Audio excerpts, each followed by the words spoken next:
Hey guys, tonight we follow the barefoot shuffle of a man who questioned absolutely everything, except maybe his choice to never wear sandals. You're in ancient Athens now, where the sky is stone blue and the streets are a mixture of dust, donkey droppings, and democracy in action.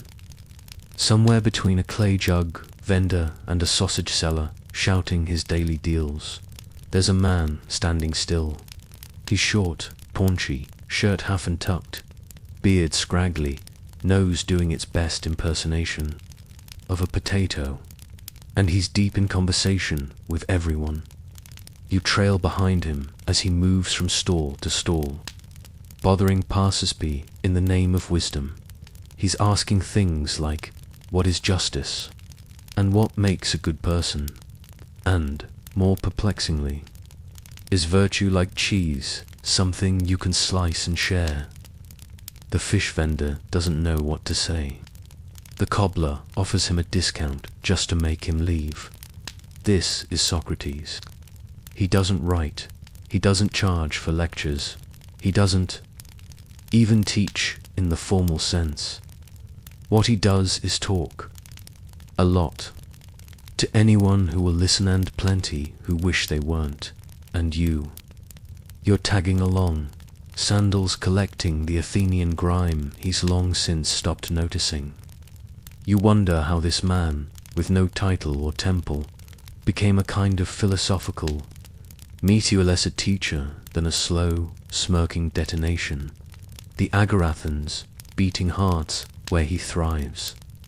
It's not just a market, it's an arena for thoughts, rumors, ideas that hatch under the hot sun and flap off in every direction.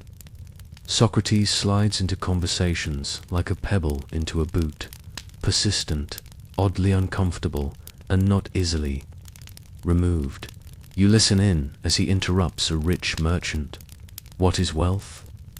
A large house, fine clothes. No, I mean, what is it? I just told you, but you gave me examples, not a definition. Can you define it? Can you go away? He doesn't. He rarely does. He doesn't claim to know. The answer's only that others probably don't either. And, somehow, that's both irritating and disarming. He's dismantling certainty, brick by brick, all while asking for no coin and offering no conclusions. Mainstream historians agree. Socrates was born around 470 BCE and served in the Athenian military. He fought bravely, some say, the Peloponnesian War. That's right. Your barefoot philosopher once wore armor and dodged spears. That's a harder image to process than his stance on virtue, and yet he never seems more alive than in these aimless walks. Speaking with slaves and senators alike, treating all humans as equally confused and equally worthy of questioning. There's a strange kind of democracy in that. Also, a strange kind of body odor. You lean into one moment a potter, sweaty and defensive, being grilled about what makes a good bowl. Is it usefulness? Socrates asks. Well, yes. And what of beauty? Sure, that too. And if a bowl is beautiful but leaks, then it's art. Socrates just laughs now. Let's drop a fringe detail in your lap. Some lesser-known scholars argue Socrates may have intentionally dressed down and gone barefoot as a kind of anti-fashion, a political protest against materialism and the emerging wealth obsession of post-war Athens. The beard, the lack of hygiene, it wasn't laziness, it was performance. Performance art for hundreds BCE edition, of course. Not everyone bought into his whole humble wiseman shtick. Plenty of Athenians just thought he was a weirdo with a smug expression and too much time on his hands. And then there's the idea that Socrates never really existed as we picture him. Historians still argue whether the real Socrates matched the version we know from Plato's writings, or whether Plato used him as a kind of sock puppet to spout his own more cosmic ideas. Still, As you shuffle behind him, eyes squinting in the noon glare, goats bleating in the distance, you can't help but feel the strange gravity of this man. He doesn't command crowds, he drains them. Like some philosophical sinkhole, he pulls people into these circular, exhausting, exhilarating talks, and they leave unsure if they've been enlightened, or just mentally mugged. The sun is dipping slightly. Socrates pauses at a fountain, cupping water in his calloused hands. You know, he says to a silent onlooker, no man ever steps in the same river twice. Did you come up with that? The man asks. No, Socrates says, but I stole it with style. That's another thing, he doesn't claim originality. He references Heraclitus, Anaximander, even the poets, but he cuts through their verses with streetwise skepticism. He wants to pull ideas from the air and wring them through logic, not to dry, then at least to air them out. You sit beside him now, the stones still warm beneath you. He asks your name, then your opinion on courage. Then why you think that? Then why you really think that? You feel your beliefs wobble like a table missing a leg. And just when your brain is too tired to argue, he says softly, good, now we're getting somewhere, somewhere. You look around, escheewing dusty, agora. Still surrounded by merchants and goats and gossip, but you realize you're somewhere else entirely now. Somewhere inside a question you didn't know you needed to ask, asterisk. You've barely had time to recover from that last ambush of self-doubt when Socrates starts walking again, his pace meandering but sure. His gait, if you can call it that, is more like a slow wobble, like someone thinking with their feet. He nods at a group of boys playing knucklebones, sidesteps a startled chicken, and nearly bumps into a statue base.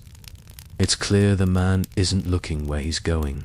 He's looking inward, constantly, but outwardly. Let's just say the gods didn't spend a lot of time on the aesthetics. You stare at him now, not out of rudeness, but because honestly, his face looks like a carved turnip that's been kicked down a hill.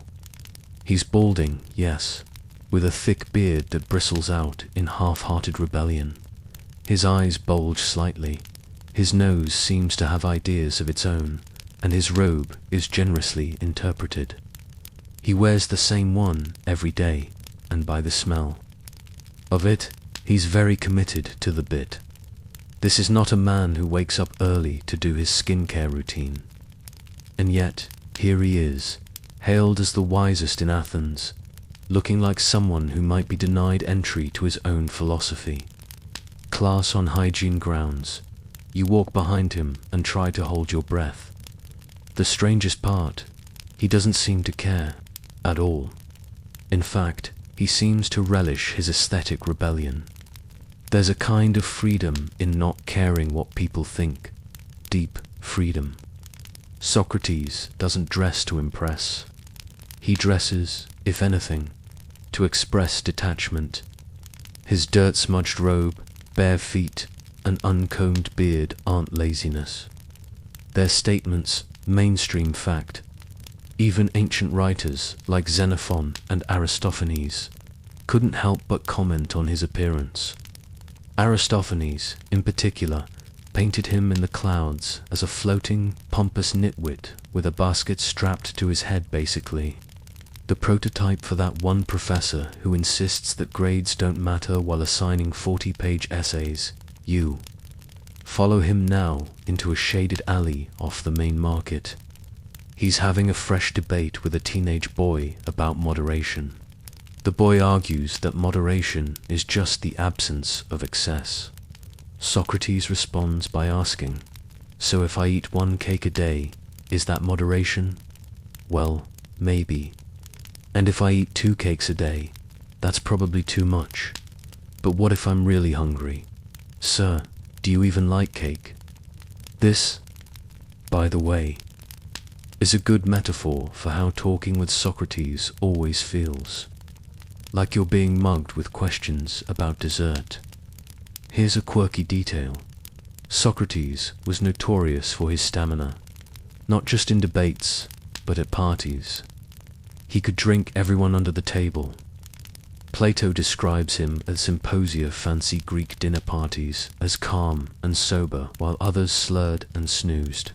He'd stay up all night talking, thinking, sometimes. Literally standing in place in deep concentration until the next sunrise. Yes, standing still all night. The man was part philosopher, part human statue, and scholars still argue whether this behavior was the mark of spiritual discipline or just eccentric stubbornness. Was he a mystic locked in contemplation, or just a guy with an insanely weird sleep schedule and a tolerance for wine that would humble most rugby teams? Now, let's consider how others reacted to this so-called wisdom wrapped in a pile of dirty laundry. Reactions were mixed.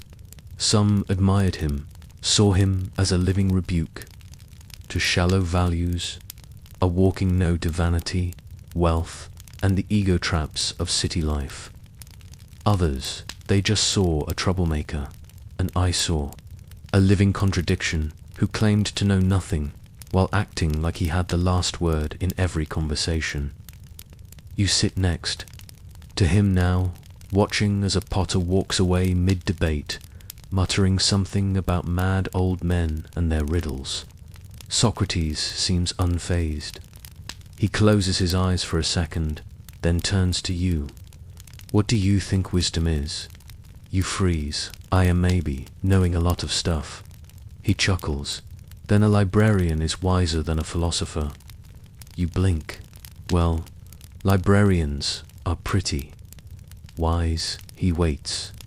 You flounder, and suddenly you realize he isn't laughing at you. He's inviting you into the murky pond of thought where definitions don't hold and words bend like reeds in the wind, and where you wish you might find something interesting in the murk. Even his most vicious critics admitted he had that effect, that maddening charm, that way of pushing past pride and pretense into something more elemental. It's why students like Plato followed him, why his enemies feared him, and why his friends often had headaches as you both rest beneath a fig tree. Socrates plucks one and examines it like it's a moral dilemma. Sweetness, he says, biting into it, can also rot your teeth. You nod. That's probably not even metaphorical. It's just ... a fruit fact. Or is it? It's noon again, and the sun is baking the white stones of Athens into something between an oven and a metaphor. Socrates is back at it, his bare feet slapping against the ground, his robes even more wrinkled than usual, his gaze drifting lazily across the crowd like he's searching for his next victim. You trail him past the marketplace and into a small plaza where a few young men are lounging like cats, too rich to work and too bored not to talk.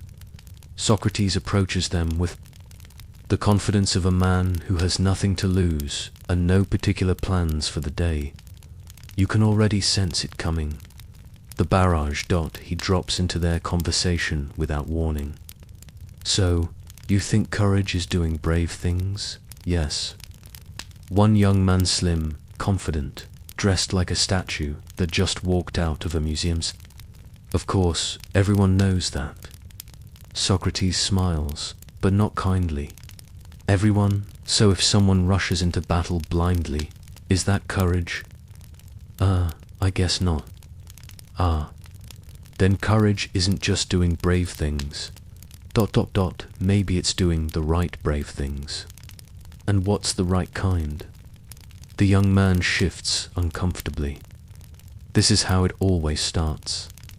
Socrates never lectures, never declares. He attacks by asking, not with fists, but with questions that loop and double back and gradually, maddeningly, expose the hollow places in your logic. Some call it the elenchus, the Socratic method. Others just call it the reason they avoid walking through the plaza. When he's around, he's not trying to win. That would imply a conclusion. What he wants is friction, sparks, a place where truth might accidentally catch fire.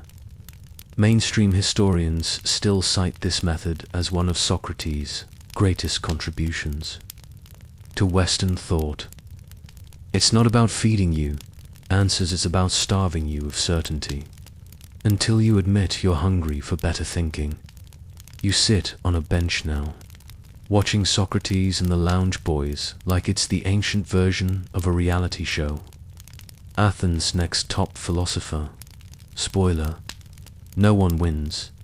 Now here's the quirky twist. Socrates claimed he wasn't a teacher. Not officially. He said he was more like a midwife, helping others give birth to their own ideas. That's right. The man literally compared himself to a philosophical doula.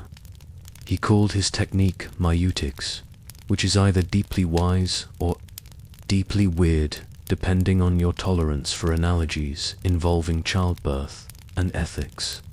But there's something undeniably human about the process. He doesn't belittle, he doesn't shout, he doesn't throw scrolls. He just keeps asking until people unravel them sometimes. Rebuild.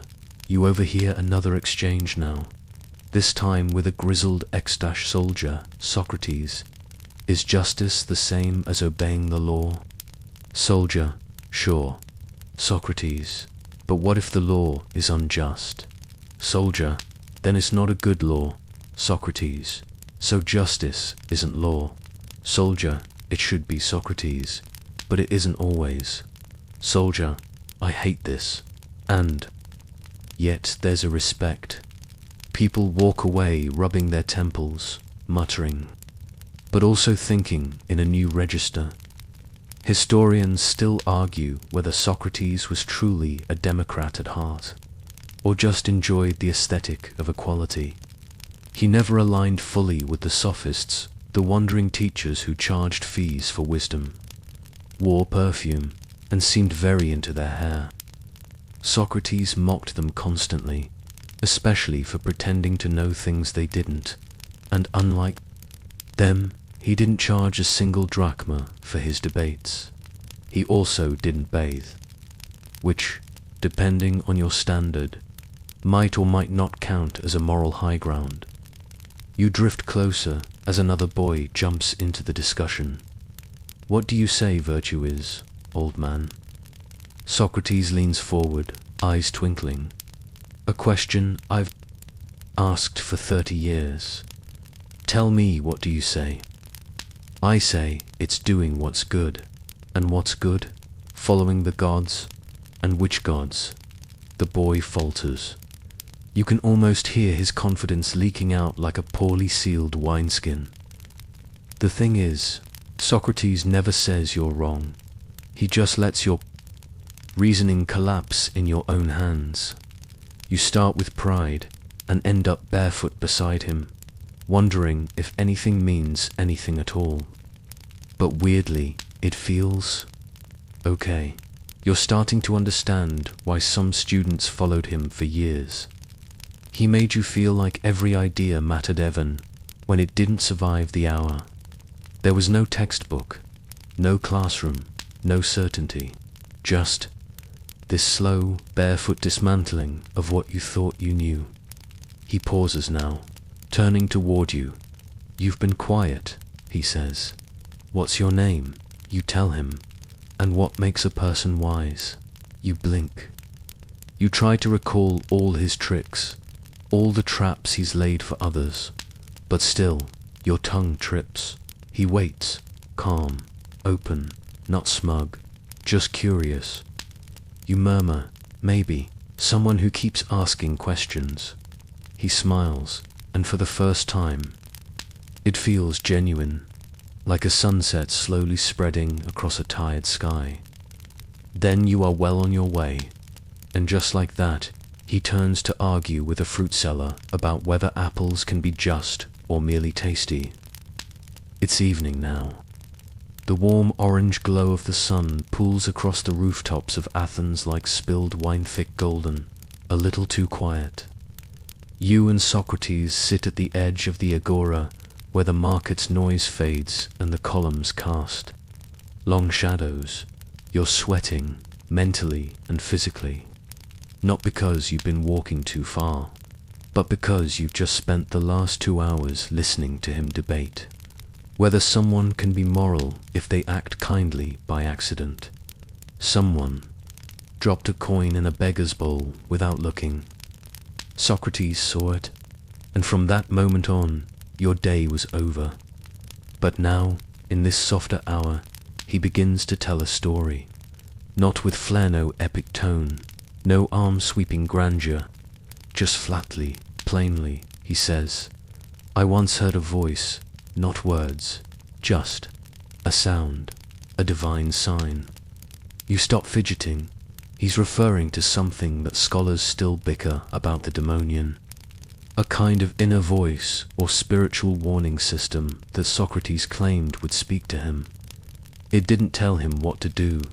It only stopped him from doing certain things, like a gut feeling with a better vocabulary.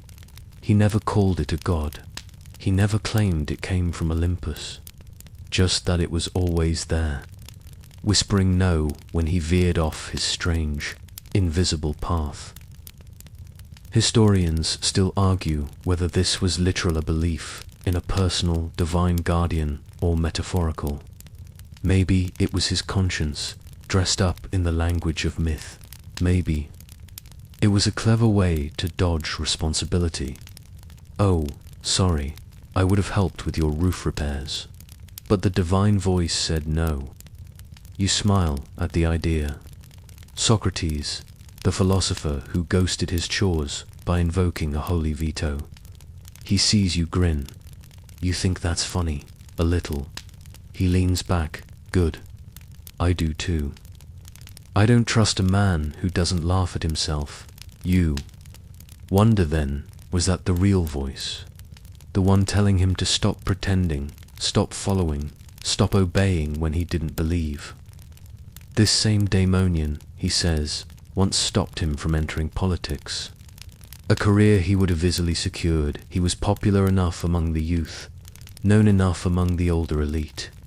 But every time the opportunity rose, the voice said, no. Socrates obeyed. Mainstream fact, he served in the military, was known to be brave in battle, and even held public office briefly. But politics, that world of favors and self-preservation, he kept his distance. Because maybe, just maybe, philosophy and power aren't meant to mix. Now, for a lovely fringe detail. Some sources say Socrates used to stop mid-stride sometimes. In the middle of the street and just freeze. He would stand still for hours, lost in some internal puzzle.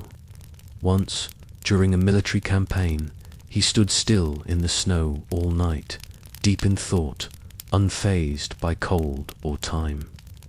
In the morning, his fellow soldiers found him exactly where he'd been the evening before, staring ahead, barefoot, frost on his beard. Whether this is truth or legend doesn't matter.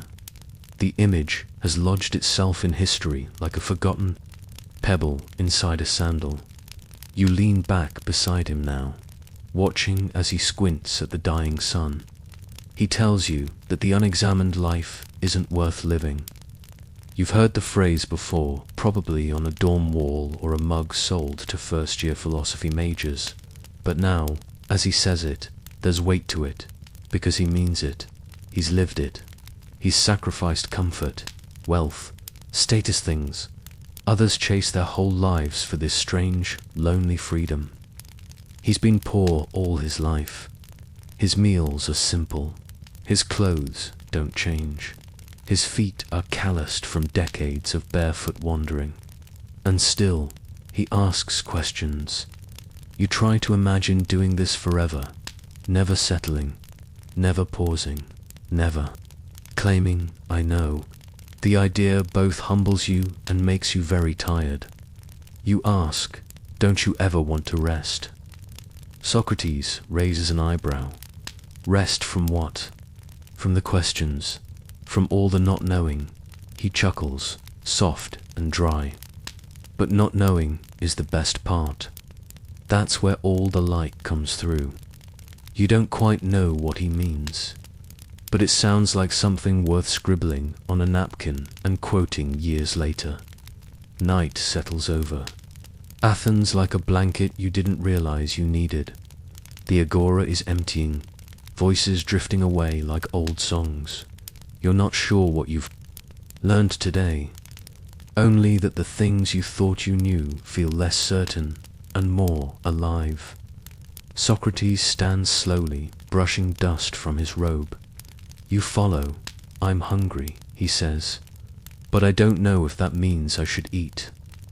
You stare at him, or perhaps, he adds, it means I should consider what hunger really is. You groan, but it's a fond, sleepy groan, like the sigh you make before turning off a light. He smiles at your exasperation. Come, he says, let's go ask the baker what he thinks about virtue. Of course, that's dinner with Socrates. The sky above Athens is darker, now punctured by stars and gently buzzing with cicadas. You walk beside Socrates through narrow back streets lit by flickering oil lamps. Somewhere, someone is playing a flute. Somewhere else, an argument over wine taxes rises into the air like smoke. The city doesn't sleep so much as it shifts into another rhythm. Socrates, naturally, keeps talking. He's in the middle of another one of his favorite loops. What is goodness? Not in theory, but in the dirt, in the breath, in the small, almost invisible moments that make up a life. You see, he says, as if it's obvious, if you want to be good, you must first know what good is. And if you don't know, then you can't be good by accident. That's just luck, not virtue. You try to answer, but you're too sleepy to play Socratic dodgeball again. Your brain is oatmeal. He seems to sense this. You're tired, he says, a little. Well, he shrugs. No good answer ever came to a man while he was fresh. That actually feels true as you duck into a small shop near the edge of the agora. Baker's stall, lit by a hanging lantern. You realize he's still trying to prove something, but not to you, to himself. He orders nothing, just leans on the counter and starts questioning the baker about justice in business transactions. Is it more just to give fair weight, he asks, or to give more than what's fair? The baker, a stout man with flour in his beard, replies, depends if the customers watching. That sends Socrates into another delighted spiral. Mainstream fact, time. Socrates never wrote anything down. Not a word. Everything we know about his thought comes from others, chiefly Plato, Xenophon, and Aristophanes. Each one saw a different man. Plato painted him as the spiritual father of Western philosophy. Xenophon portrayed him as a practical moralist.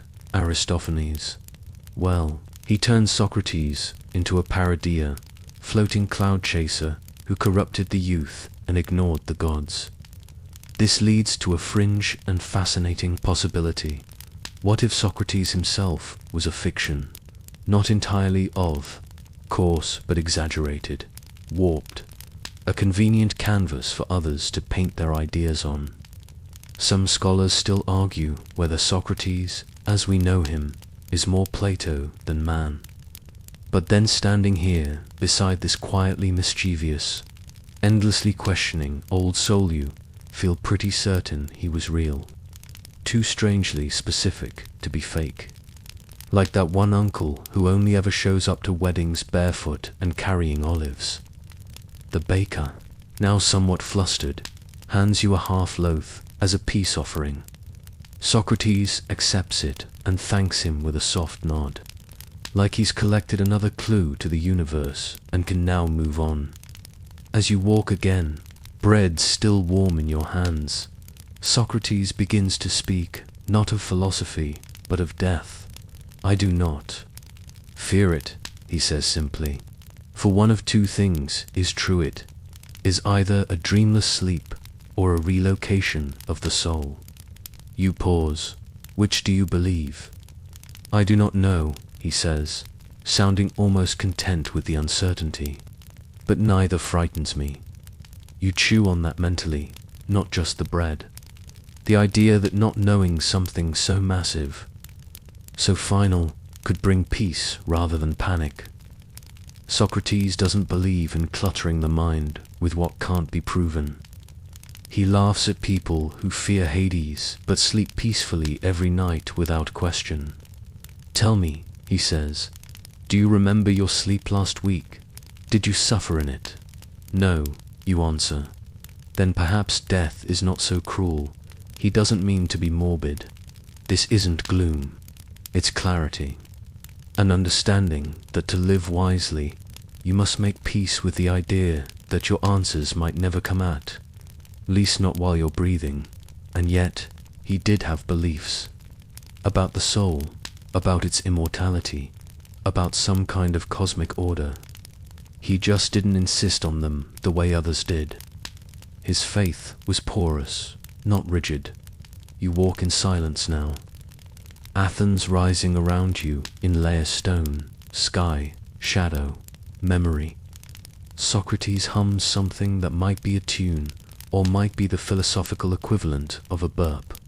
Hard to tell. He stops beside a public fountain, cups water into his hands, and drinks, then offers some to you. You do the same. It's warm, slightly metallic, but deeply satisfying. Maybe it's the company. You think about how different this night would have been with someone lecturing you, reciting doctrine, waving a scroll. But Socrates, he gives you questions and space.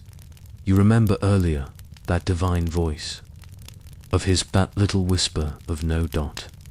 And suddenly, as you lean against a pillar and let the bread's crust crack between your teeth, you wonder if the voice was never divine at all. Maybe it was his way of holding still, of stepping back when the world pushed too fast. You glance over. He's already begun another conversation, this time with a girl refilling water jugs. He's asking her what makes something beautiful. She laughs, thinking it's a pickup line. But then he starts passing definitions of symmetry, of proportion, of harmony. And she slowly realizes she's wandered into the deep end of the philosophical pool. You just smile and watch the stars. That's the thing about Socrates. He doesn't need temples. He doesn't need titles. He doesn't even need shoes. All he needs is another mind, another hour, another quiet place to ask something impossible. And you need sleep, but not yet. Not while the questions still flicker in the dark like tiny, insistent lanterns. By now, the streets are mostly empty. The stones beneath your sandals still radiate the warmth of the sun long gone, and the air smells faintly of olives, burnt oil, and something sweet drifting in from the hills. Socrates is still walking, but slower now, not tired, just thoughtful, like a cat choosing which patch of moonlight to curl up in. He turns to you suddenly and says, "Tell me what you know about yourself." You freeze, mid-bite of leftover bread. What do you mean? He gestures lazily. Who are you? What makes you? You. You start to answer your name, your family, maybe your job, but he waves it away with a grin. That's what you do. I asked what you are. Ah, it's going to be one of those conversations again. Socrates is gently steering you into the realm of self-knowledge, his favorite labyrinth. Not the puffed-up believe-in-yourself version you find on motivational, posters, but the hard, elbow-greasy kind that makes you question every story you've ever told about yourself. This was his obsession. Know thyself, carved into the temple of Apollo at Delphi, was practically his alarm clock. He didn't just ask questions for fun, though. He certainly enjoyed the chaos. He believed that knowing yourself was the foundation for wisdom, virtue, and even happiness. Mainstream fact. This was what made Socrates different from earlier philosophers. The pre-Socratics loved big picture, stuff, fire, water, the cosmos, the underlying stuff of reality. Socrates brought the lens inward. He wanted to understand human nature, ethics, how to live a good life. No lightning bolts or golden chariots, just whether or not you could go to sleep at night, feeling like you hadn't lied to yourself. And here's your quirky fringe tidbit. Socrates was rumored to have a weird charm that no one could quite explain. Even people who hated him, said they, couldn't stop listening. Alcibiades, the famously beautiful general and Socrates' former student, once compared talking to him to being bitten by a snake, pleasurable and painful at once. He is the only man who has ever made me feel shame, Alcibiades said. That's one heck of a Yelp review. You sit now at the edge of a dry fountain, the kind that probably worked better in myth than in plumbing reality. Socrates crouches next to you, eyes squinting with amusement. Most people, he says, collect themselves like coins, names, places, trophies, memories, and call that a self, but none of those things are you. You nod slowly, trying not to sigh. It's late. Your brain is creaking like a boat in shallow water. But still, you follow the thread. What if I'm just a process? You say. His eyes sparkle. Yes, that's closer. But a process of what? You're not sure. Thought, change, becoming. A sort of soup of memories and impulses stirred by time. You suddenly feel very floaty. Maybe it's the moonlight. Or maybe it's philosophical vertigo. Historians still argue whether Socrates himself ever reached conclusions. He wasn't known for clear answers. In fact, some say he used ignorance as a weapon, one he sharpened with questions until his opponents tripped over their own assumptions. The Socratic method, as it came to be known, isn't about solving, it's about dissolving, peeling away certainty until you hit something soft, wobbly, and maybe true. You look at him, so, ... What if I don't really know myself? He pats your shoulder. Then you're in excellent company. He leans back, resting against the worn marble lip of the fountain. The night air presses down softly, like a hand brushing your forehead. You feel lighter, in a strange way. Like a weight you didn't know you were carrying has shifted. Self-knowledge, he tells you, isn't a destination. It's a practice. A lifetime hobby, like bad poetry or pretending you'll fix that broken chair someday. And sometimes it's painful, really painful, because when you start peeling back the layers, you might find things you don't like: pettiness, fear, contradictions, weird crushes on fictional characters. But he insists that's part of the beauty, because if you can face those shadows without flinching, you've already started to grow. You glance up. The moon is high now, bathing everything in a pale glow that makes even the chipped statues look noble. Socrates is humming again, or maybe just exhaling rhythmically. You can't tell anymore, and then he says something that sticks. To know yourself is not to explain yourself. It is to sit quietly with what you find and not run away. You lie back, staring at the stars. They don't offer any answers either, but you don't mind tonight. The questions feel ... enough.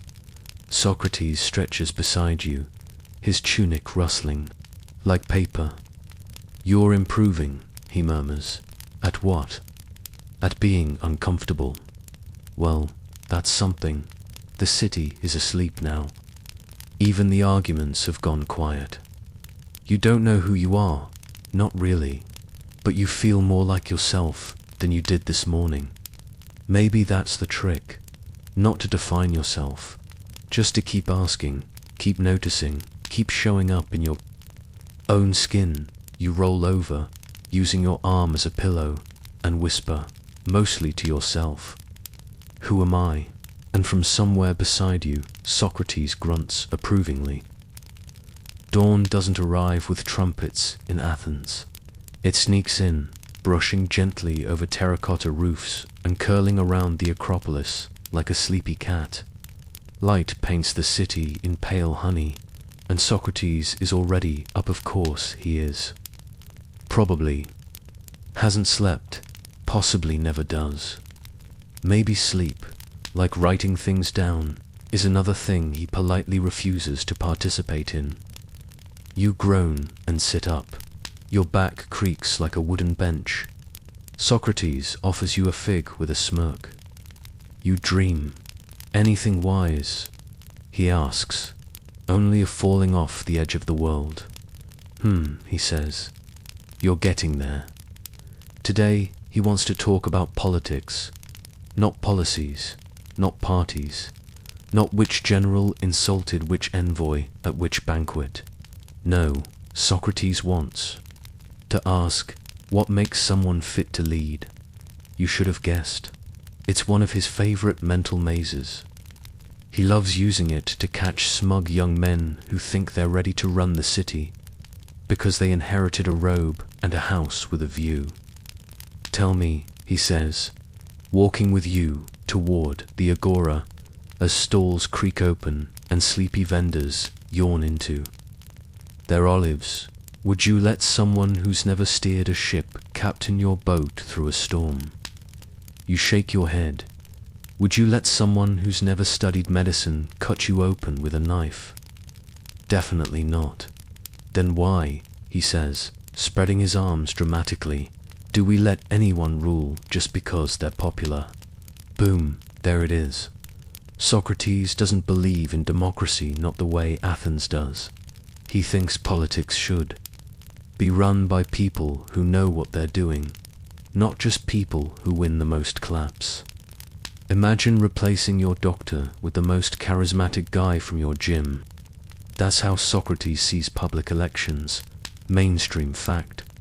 Socrates was vocally skeptical of democracy, especially after seeing it fail spectacularly. Athens' decision to execute or exile key generals after the Battle of Arginusi, simply to satisfy public outrage, horrified him. It confirmed his fear that mass opinion could be as dangerous as any tyrant. And here's a quirky twist for you. Despite all this, Socrates did serve in the assembly once.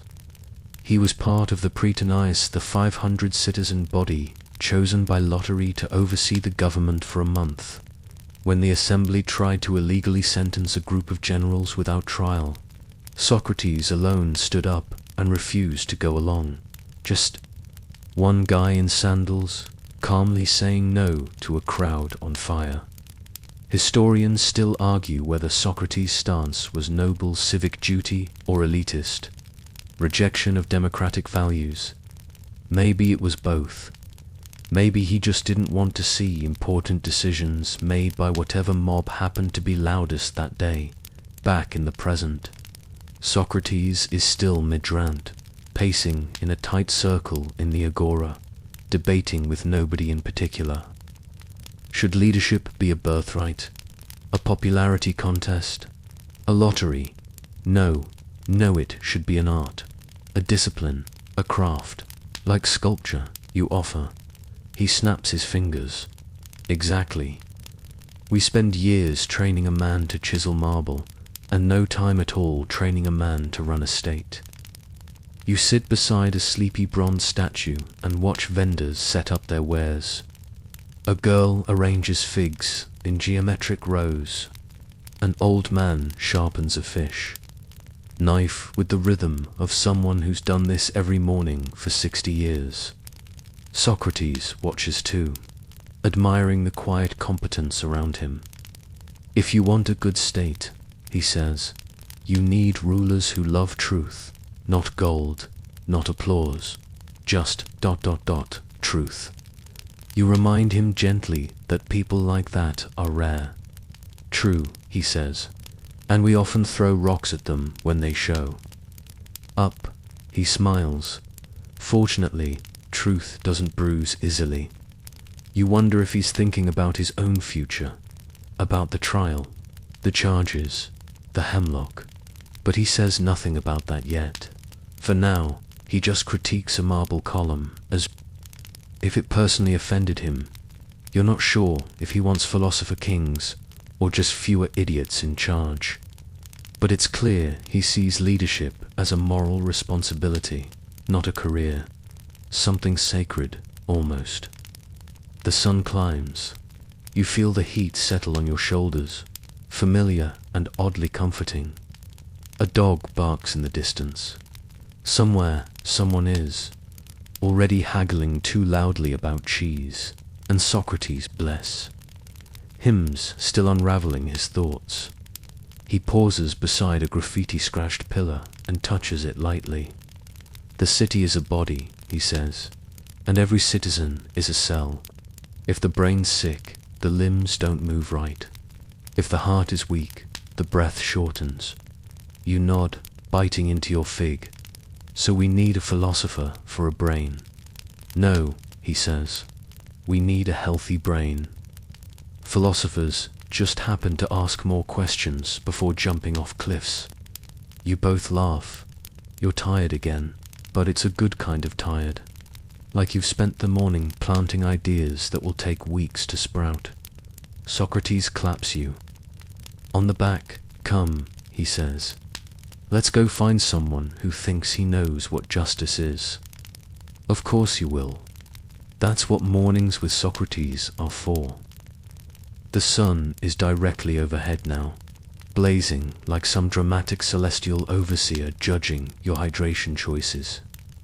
You've ditched your outer cloak and found a patch of shade, though Socrates refuses to acknowledge that temperatures above 30 degrees even exist. He's pacing again, sandals slapping the dusty stones, sweat darkening the folds of his tunicant. He doesn't care. In fact, he seems thrilled. Why? Because someone mentioned the word justice. It was a passing comment. A merchant muttered something about getting a fair price, and boom, Socrates latched on like a particularly stubborn burr. He dragged you away from your lunch, a nice barley roll, now forgotten, and launched headlong into his favorite philosophical arena. What the gods is justice, anyway? You lean against a worn pillar as he barrels into it. Tell me, he starts, eyes sparkling, is justice simply giving each person what they deserve? Sounds fair, you say. Rookie mistake. What if a madman lent you a sword and later demands it back to hurt people? Then, maybe don't give it back, so you don't give everyone what they deserve. He grins. You give them what's right. Mainstream fact, this kind of argument appears in the Republic, where Plato's Socrates' most famous student records long conversations about justice, society, and the ideal state. Socrates tears apart simplistic ideas, like justice is helping your friends and hurting your enemies, which was considered common sense back then. To Socrates, justice couldn't be reduced to tribal loyalty or fair trades. It had to be deeper. And now Socrates is dragging you into the murky swamp of that depth.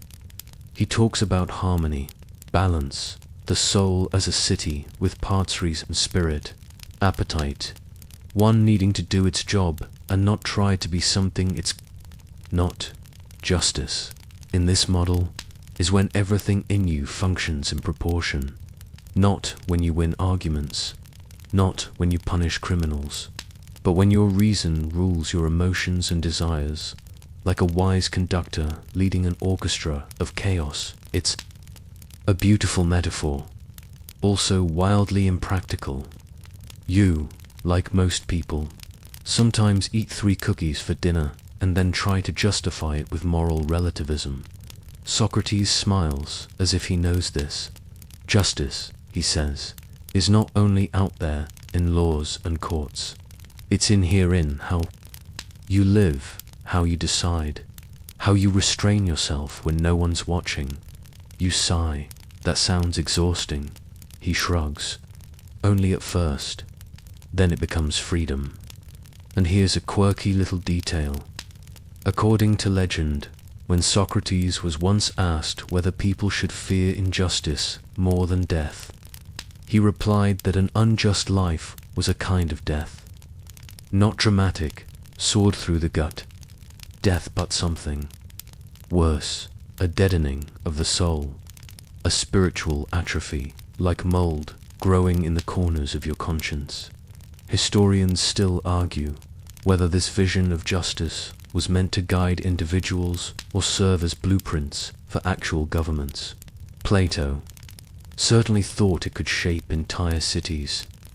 Others believe Socrates was simply interested in what made people good, not states powerful. You sit down again, watching children run through the square, dodging between grown-ups and olive crates. One of them shouts about a stolen toy. That's mine, the child insists, tears forming. See, Socrates whispers, leaning close. Already, we assume ownership equals justice. You blink. But the kid's probably right. Maybe, or maybe we're all just acting out scripts we've never questioned. You rest your chin on your knees. This conversation is making you feel like a very nervous puppet. Justice, it seems, is not what's legal. It's not revenge. It's not even fairness, strictly speaking. It's a kind of internal architecture, a way of aligning yourself so that you're not pulled apart by your own worst instincts. You think about that for a while. You think about your own impulses, the grudges you've justified, the shortcuts you've taken, the lies you've told to avoid small discomforts. Then Socrates hits you with a soft one. When was the last time you were truly just to someone who couldn't pay you back? OOF. You reach for your barley roll, now slightly crushed under your elbow, and tear it in half. You offer a piece to the hunched old man sitting beside the fountain. He grins without teeth. Socrates, of course, pretends not to notice. The two of you walk on, and you find yourself unusually quiet. You're not sure justice can ever really be solved. It's not a math equation. It's more like a song you have to keep singing, even when you forget the lyrics halfway through. Socrates stops and glances back. Don't aim to be right, he says. Aim to be just. They're not always the same. The streets grow louder, a Ghent carts rolling in, voices rising, a marketplace waking up with the hum of daily dramas. But your head is still in the clouds, maybe in the foundations, digging through philosophical bedrock with your bare hands. You don't have answers, but you have better questions than you did this morning. And in Socrates' book, that's more than enough. The afternoon sun starts to dip, casting longer shadows through the narrow alleys of Athens. You're walking now through quieter parts of the city past shuttered workshops, sun-baked walls, and the smell of rosemary floating from someone's dinner pot. Socrates is still talking, of course, but this time it's not about justice or politics. It's about the thing that always lurks just beneath his questions, the invisible foundation he builds every argument on. The soul. Now, don't panic. You're not about to be lectured on ghosts or incense or anyone's chakras. For Socrates, the soul isn't a shimmering vapor that floats upward when you die. It's the real you, the driver behind your eyes, the quiet judge in your chest, the part of you that thinks and chooses and remembers, sometimes regrets. He stops at a crumbling bench and sits down, patting the space beside him. If you poison your body, he says, you weaken your limbs. But if you poison your soul, you forget what it means to live. Charming, mainstream fact. Socrates believed the soul was immortal and the core of human identity. This idea shows up most famously in Plato's Phaedo, where Socrates discusses death calmly just before drinking the hemlock. To him, the death of the body wasn't tragic. What was tragic was a life spent corrupting the soul through ignorance, injustice, or shallow living. You ask him what he means by corrupting. He stretches his arms, yawns dramatically, letting your appetites rule you, lying to win, hating what you envy, knowing better and still choosing worse. You wince. That last one hits hard. Quirky tidbit. Socrates didn't claim to be wise, just aware of how unwise he was. That's what made him different. He once said that the unexamined life is not worth living, and that sulker asking the hard questions, owning your contradictions, was more important than money, status, or even safety. Historians still argue whether Socrates' concept of the soul was meant to be theological or purely ethical. Was he talking about an eternal spirit, or just your moral core, the part of you that can grow sick with shame or strong through self-discipline? Either way, it makes for a restless kind of peace. You realize Socrates doesn't just argue with people to win. He argues because every time someone starts thinking harder, he sees it as a kind of soul exercise, like a mental stretch, or philosophical CrossFit no weights, just wildly complex moral dilemmas. He nudges you. Have you noticed how people obsess over their bodies, their clothes, their homes, but forget to train the thing that makes all the choices? Instagram didn't exist yet, you mumble. He laughs, still doesn't. But vanity, that's timeless. You both watch a young man passing by, chest puffed out, toga barely concealing muscles honed by years of dramatic posing. He oils those arms more than he oils his mind, Socrates mutters, and you stifle a giggle. Then, a quieter moment, he looks toward the fading light. If the soul is a garden, he says, most people plant weeds and wonder why the fruit tastes bitter. You think about your own garden. Is it overgrown, abandoned, carefully pruned but secretly hollow? This is how Socrates works, gently tugging at your assumptions until you're not sure where you started. He tells a story, not a real one, probably, but a helpful image. Picture a charioteer guiding two horses, one noble and self-controlled, the other wild and unruly. The charioteer is your reason. The noble horse is your courage, and the wild one, your appetites, your hunger, your anger, your ego. The soul is that ride, he says. The better you guide it, the smoother your journey. But most people, they just let the wild horse drag them through bushes. You want to protest, but then remember a few of your own impulsive bush rides. Texts you shouldn't have sent. Arguments you escalated. Entire tubs of hummus you once demolished alone. No comment. As the sun dips low, the city's energy softens, the noise dims. People head indoors, lamps flicker in windows, and you find yourself strangely calm, like the ideas are beginning to settle in layers, sifting down through your mind like warm sand. Socrates stands again. It's not about never making mistakes, he says. It's about noticing which ones you choose to repeat.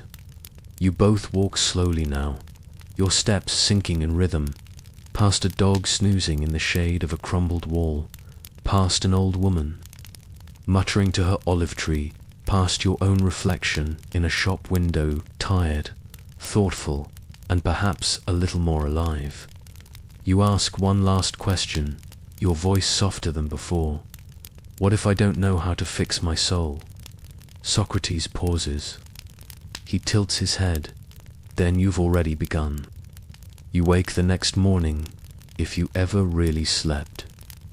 The stone bench wasn't exactly Tempur-Pedic, and Socrates, well, let's just say he talks in his sleep. Something about virtue and vinegar. You're not sure, but now the air is crisp again, and the agora is yawning into motion. And Socrates is already on his feet, stretching like someone who believes bed sores build character. Today, he's got virtue on the brain. Let's say he begins over some breakfast figs. That you want to live, well, not rich, not famous, but well. How do you do it? You choose slowly, suspiciously, get lucky. No, he says, flicking a fig stem. You train your soul like an athlete, and your event is called virtue. Mainstream fact, Socrates believed virtue wasn't a fixed trait you were born with. It was a kind of knowledge, a skill you could develop. Just as a blacksmith learns how to strike iron, a good person learns how to strike a balance between their instincts and their better judgment. To him, wisdom and virtue were basically the same thing. But, you argue, plenty of smart people do terrible things.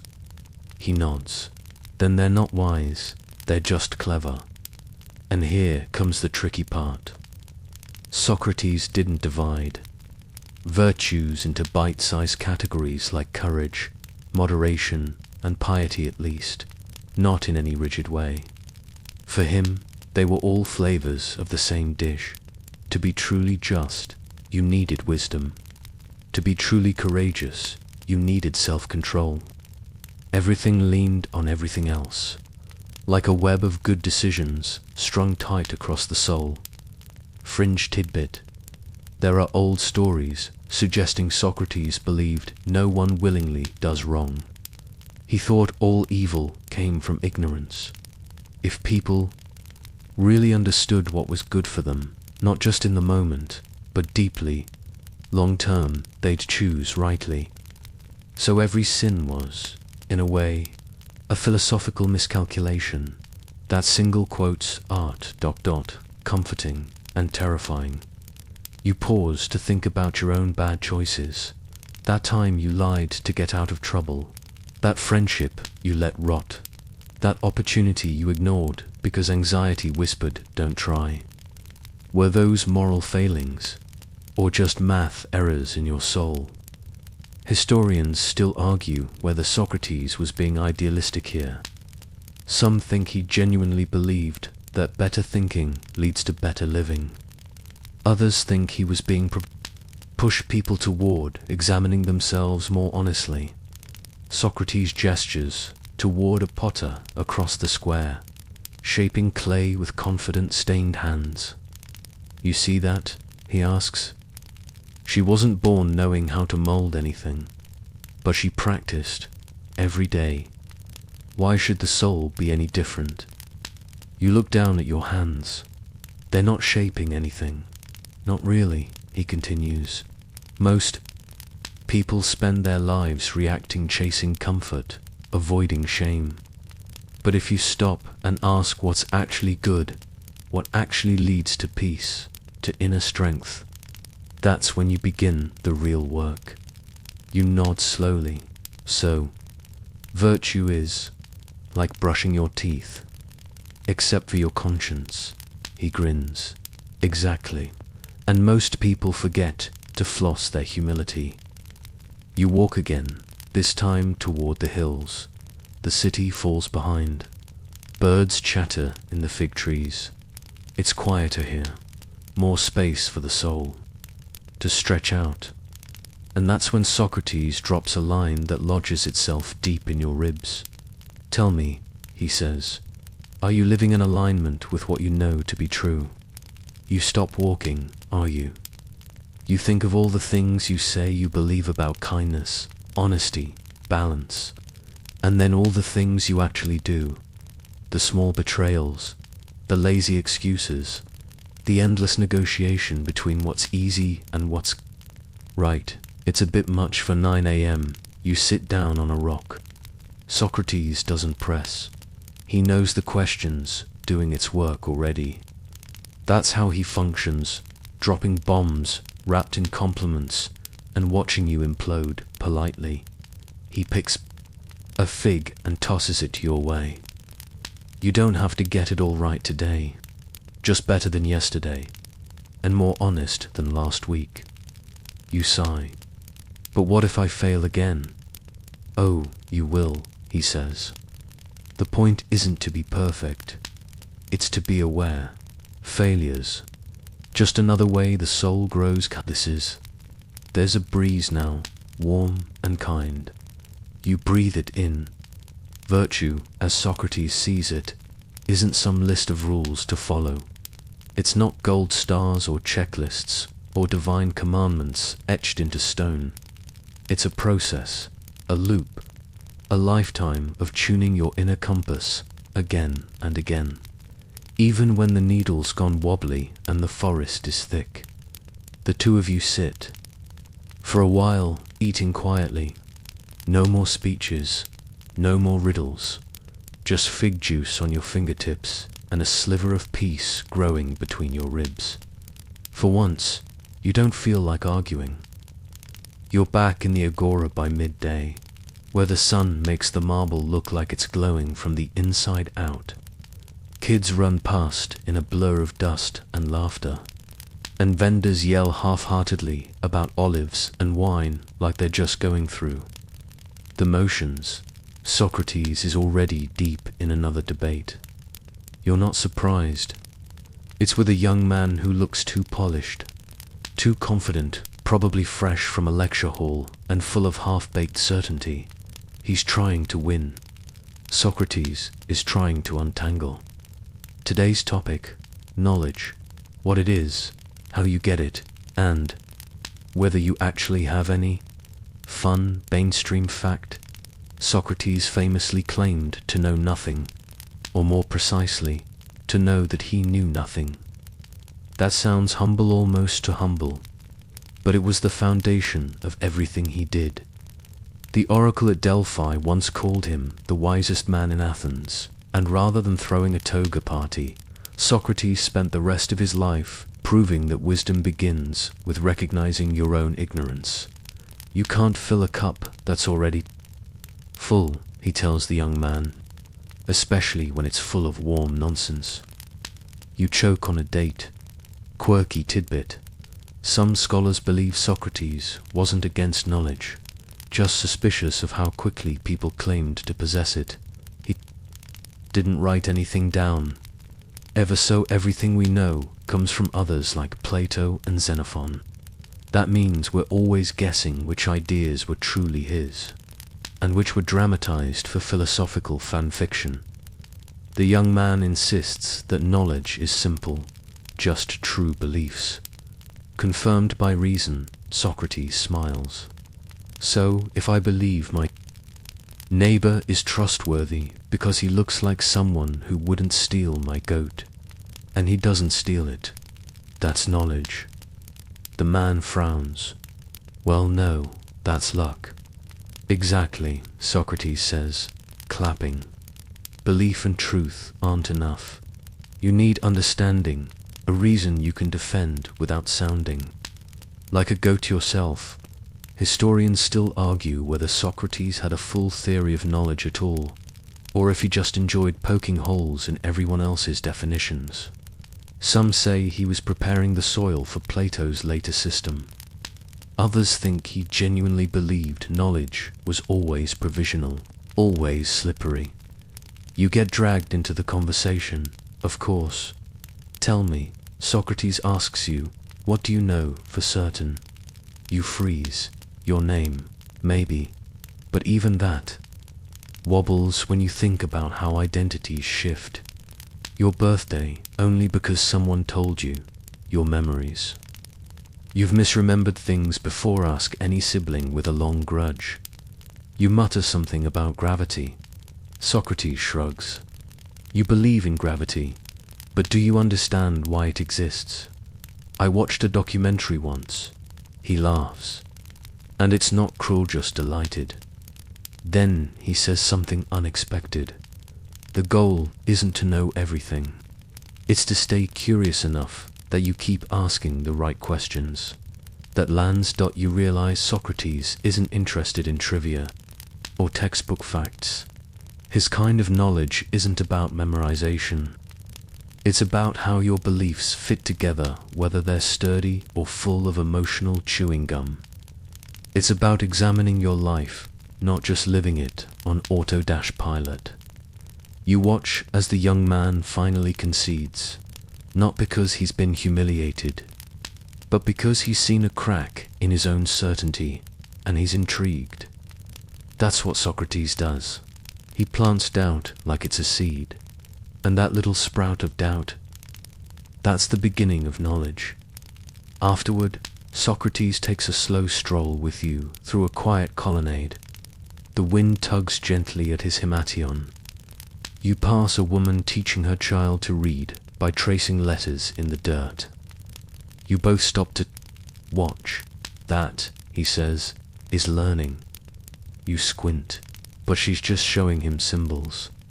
Exactly, no one's born knowing letters, or justice, or how not to ruin your friendships. We learn. And the moment you think you're done learning, that's when you become the fool. You sigh. So I should just accept that I know nothing and walk around second-guessing everything for the rest of my life. Socrates tilts his head. No, you should walk around asking better questions. You think about your own questions lately. The ones you don't ask because they might shake things up. The ones you pretend you already answered because it's easier than uncertainty. Like, why am I doing what I'm doing? Who told me what success looks like? What beliefs am I clinging to that no longer serve me? Maybe the Socratic method isn't just about winning debates. Maybe it's a flashlight for your soul, a way to peek into corners you've ignored. Ever get tired of always questioning everything? You ask him, he shrugs. Only when I'm around people who don't. The two of you keep walking. The colonnade opens up into a courtyard where students are lounging, chatting, arguing. Life pulses on the, and you feel just a little taller, like you've earned the right to keep asking, to keep not knowing, and to know that's okay. Afternoon slides lazily over Athens like honey on a warm tile. The city glows with that late-day bronze sunlight puddling on statues and softening every hard edge, even the ones in your own chest. You and Socrates wander through the narrow back lanes now, less agora, more neighborhood. Laundry sways like tired flags above your heads. There's a goat chewing on a sandal that definitely doesn't belong to it. But Socrates isn't distracted. Not by laundry, not by goats, not by sandals, because today, well, this moment is about love. Mainstream fact. Socrates viewed love not as mere emotion, but as a powerful philosophical force. In Plato's Symposium, a dialogue where several men drunkenly ramble about the meaning of love, Socrates delivers a version that doesn't flirt or flatter. He says true love is a longing for beauty, not just physical beauty, but the eternal, unchanging beauty of truth and goodness itself. Basically, Socrates would never write you a love poem. He'd just ask if your soul was improving. You pass by two teenagers giggling behind a clay wall. One blushes and runs. Socrates barely glances. They're still on the first rung, he murmurs. You squint. Of what? The ladder, he replies. The ladder of love. Fringe tidbit. This ladder sometimes called the diatema ladder, after the mysterious priestess. Socrates credits with teaching him about lovers like a spiritual staircase. First, you love one body. Then you realize, hey, many bodies are beautiful. Then you admire beautiful minds. Then ideas. Then laws. Then knowledge itself. And finally, if you keep climbing, you fall in love with beauty in its purest, eternal, divine form, so no pressure or anything. You wonder what step you're on. Somewhere between likes, good hugs, and once read a poem and cried. Probably, historians still argue whether this version of love was Socrates' true belief or a Platonic embellishment. Some suggest Socrates was more pragmatic, even ironic, about love in his daily life. Others think he was deadly serious that to him, every romantic feeling was just the training wheels of the soul's higher longing. You ask him, cautiously, so is falling in love with a person just a mistake? He shakes his head. It's a start. That's strangely comforting. Like the idea that your high school heartbreak was part of a grand cosmic syllabus. You walk past a wedding procession, now flute players, flower garlands, everyone slightly tipsy. Socrates watches with a half smile. Marriage is a kind of school, he says, except the tests come before the lessons. You laugh a little too hard, then he says something quieter, almost to himself. Love teaches us how small we are, and how big we might become. You pause. You'd never thought of love as a ladder before, more like a merry-go-round or a hamster wheel. But now you're wondering, have you been climbing? Have your crushes, heartbreaks, obsessions, and quiet moments with people who made you feel seen, were they helping you reach something higher? Or were you just stuck on the first rung, mistaking attraction for destiny? Socrates seems to sense your gears turning. The body is only the hook, he says.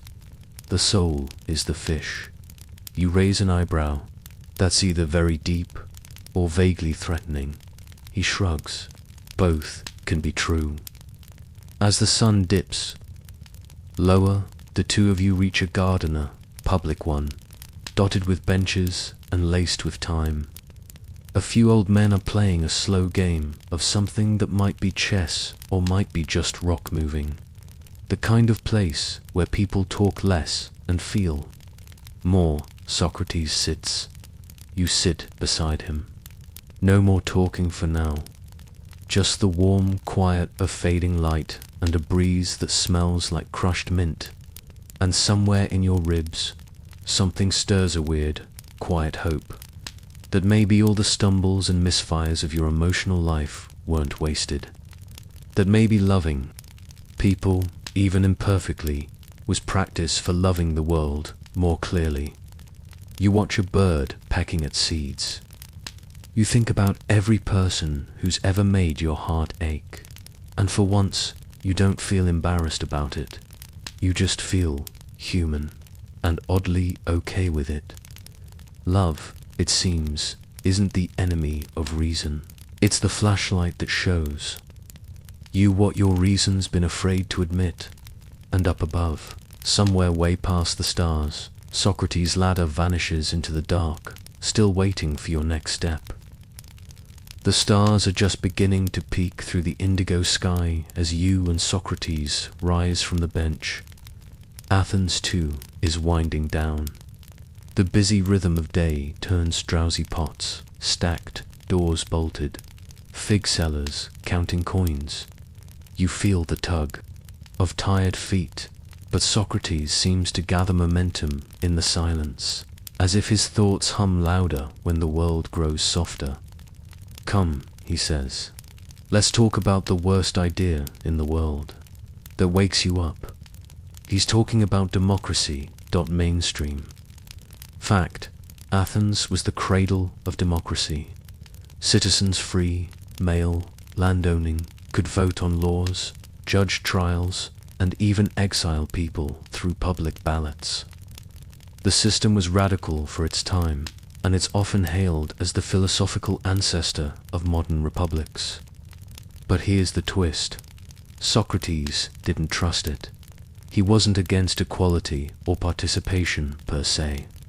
He just questioned whether the average citizen was equipped to make life and death decisions about justice, war, and governance. You wouldn't. Ask your dentist to build a boat, he argued. So why ask your neighbor to legislate morality? You reach a public wall covered with scratched names and crude symbols, votes, cast in clay and stone. Socrates stops, gestures.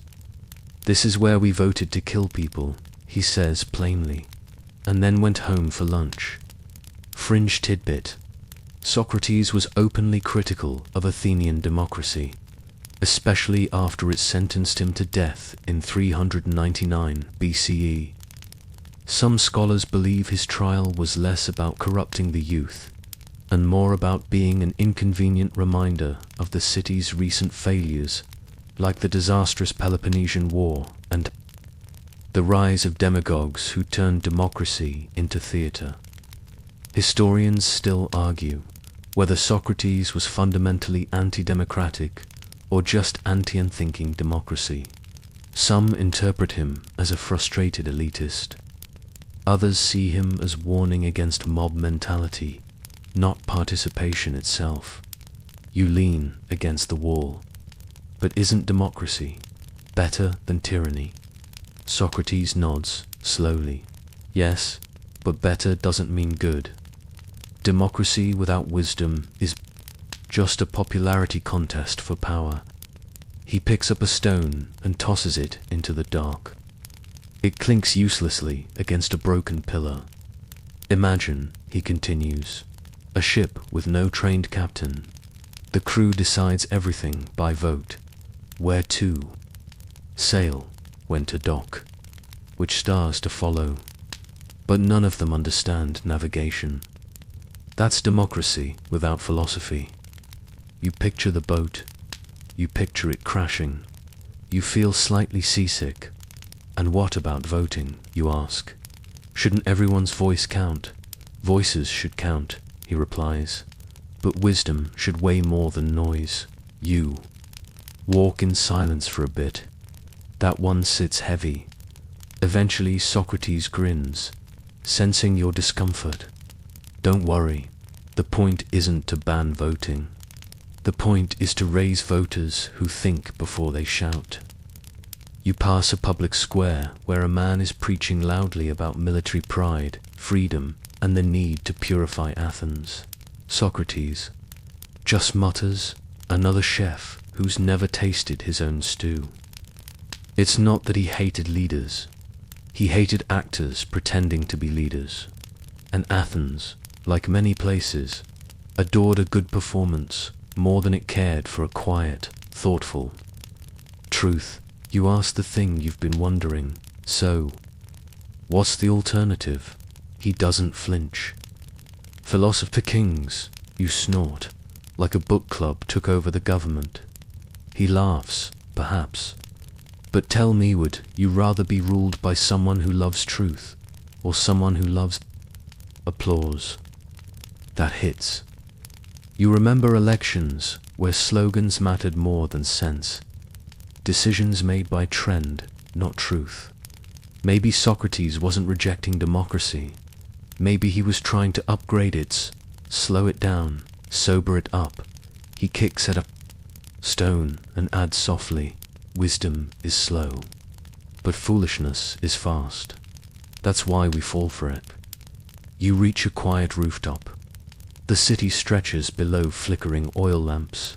Soft laughter, the distant whistle of someone terribly off-key. It's peaceful, but fragile. Would you vote for me? You joke, Socrates' eyes you sideways.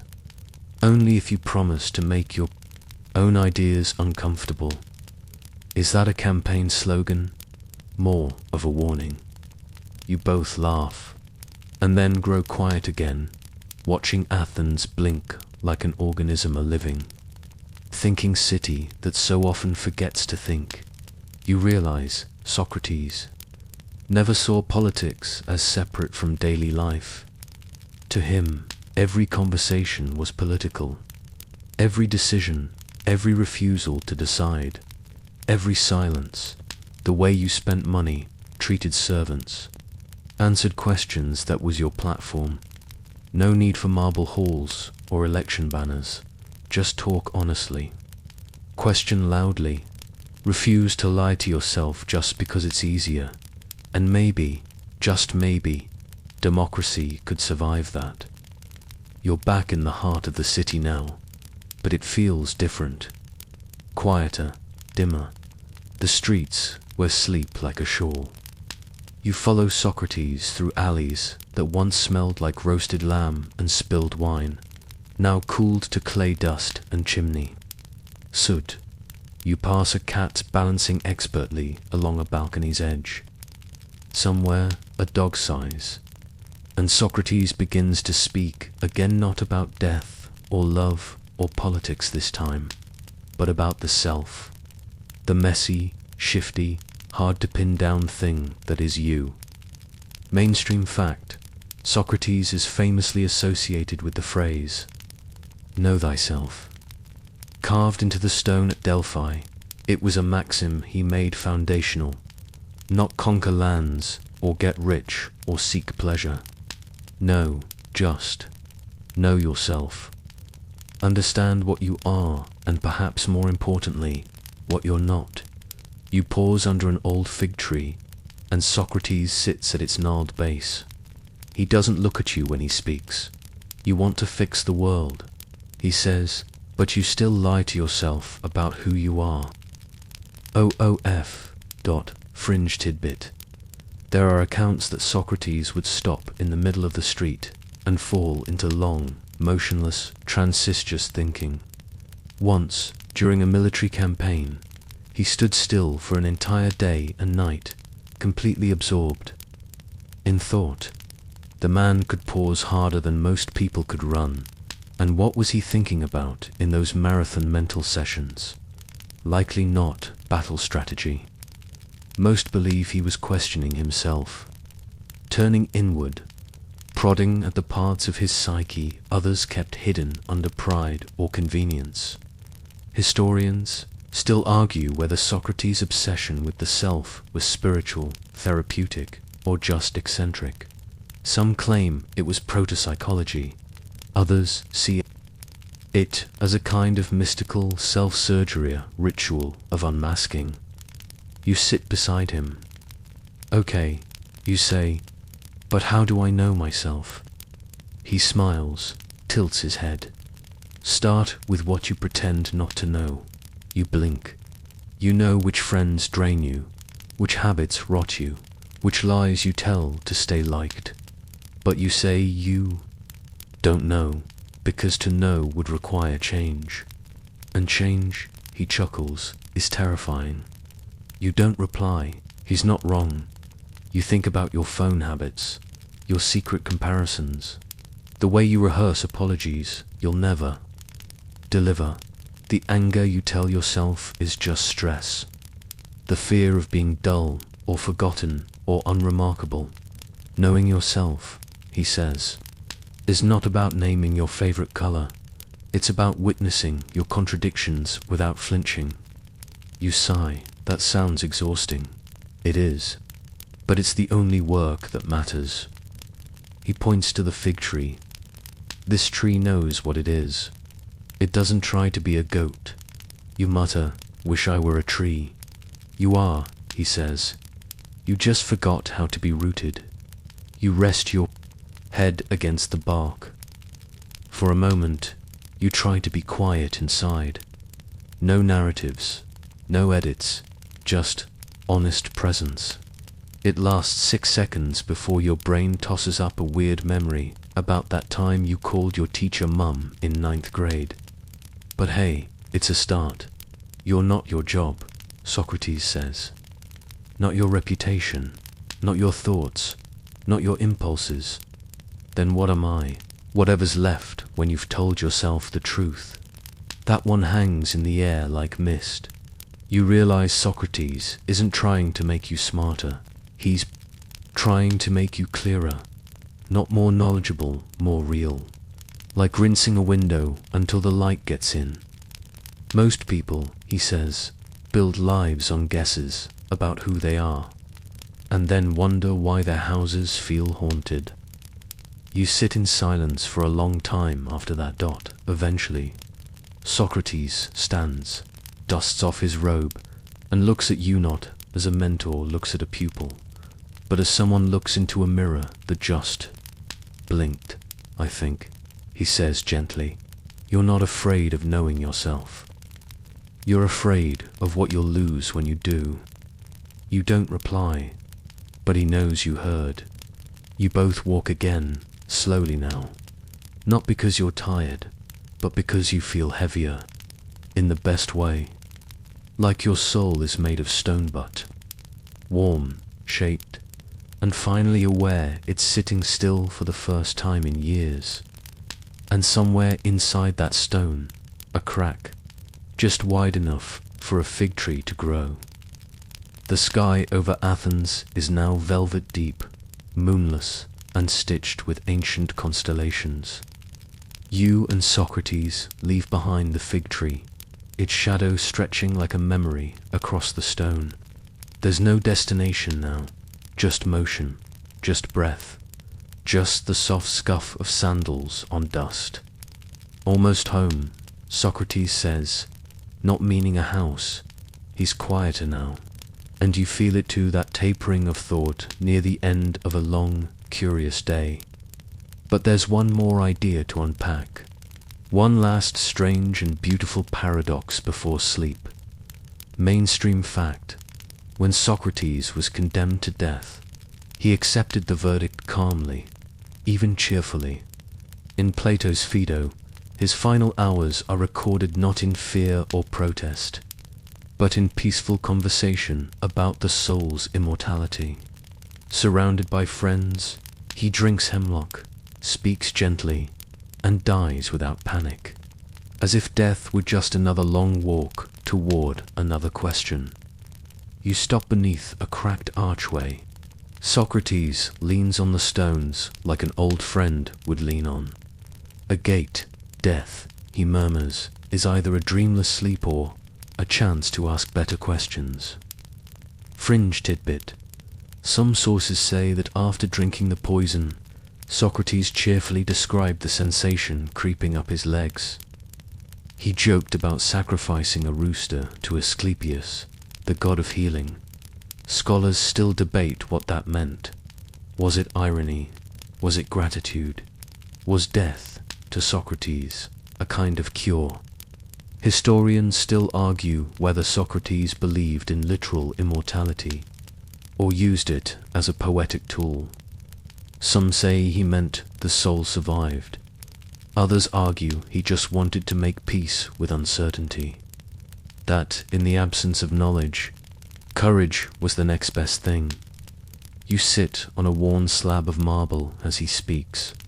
Why fear death, he says, when we don't even understand life? You want to believe him, truly, but you also want to ask, weren't you scared at all? He turns to you. Of course I was scared, but I was more afraid of dying stupid. You blink, dying without examining, he clarifies, without changing, without trying to understand what it means to be good. That hits you somewhere hard and quiet.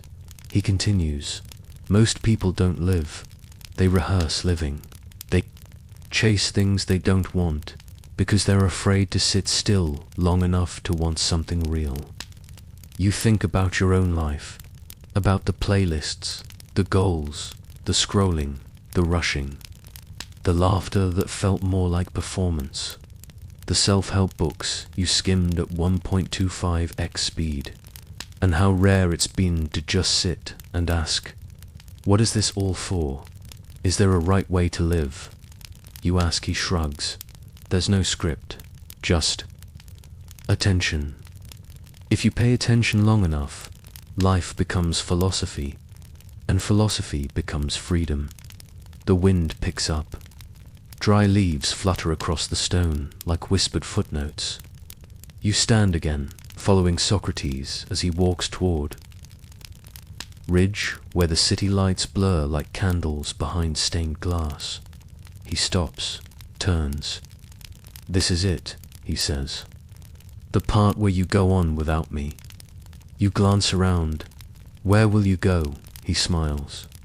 To where all questions end down begin again.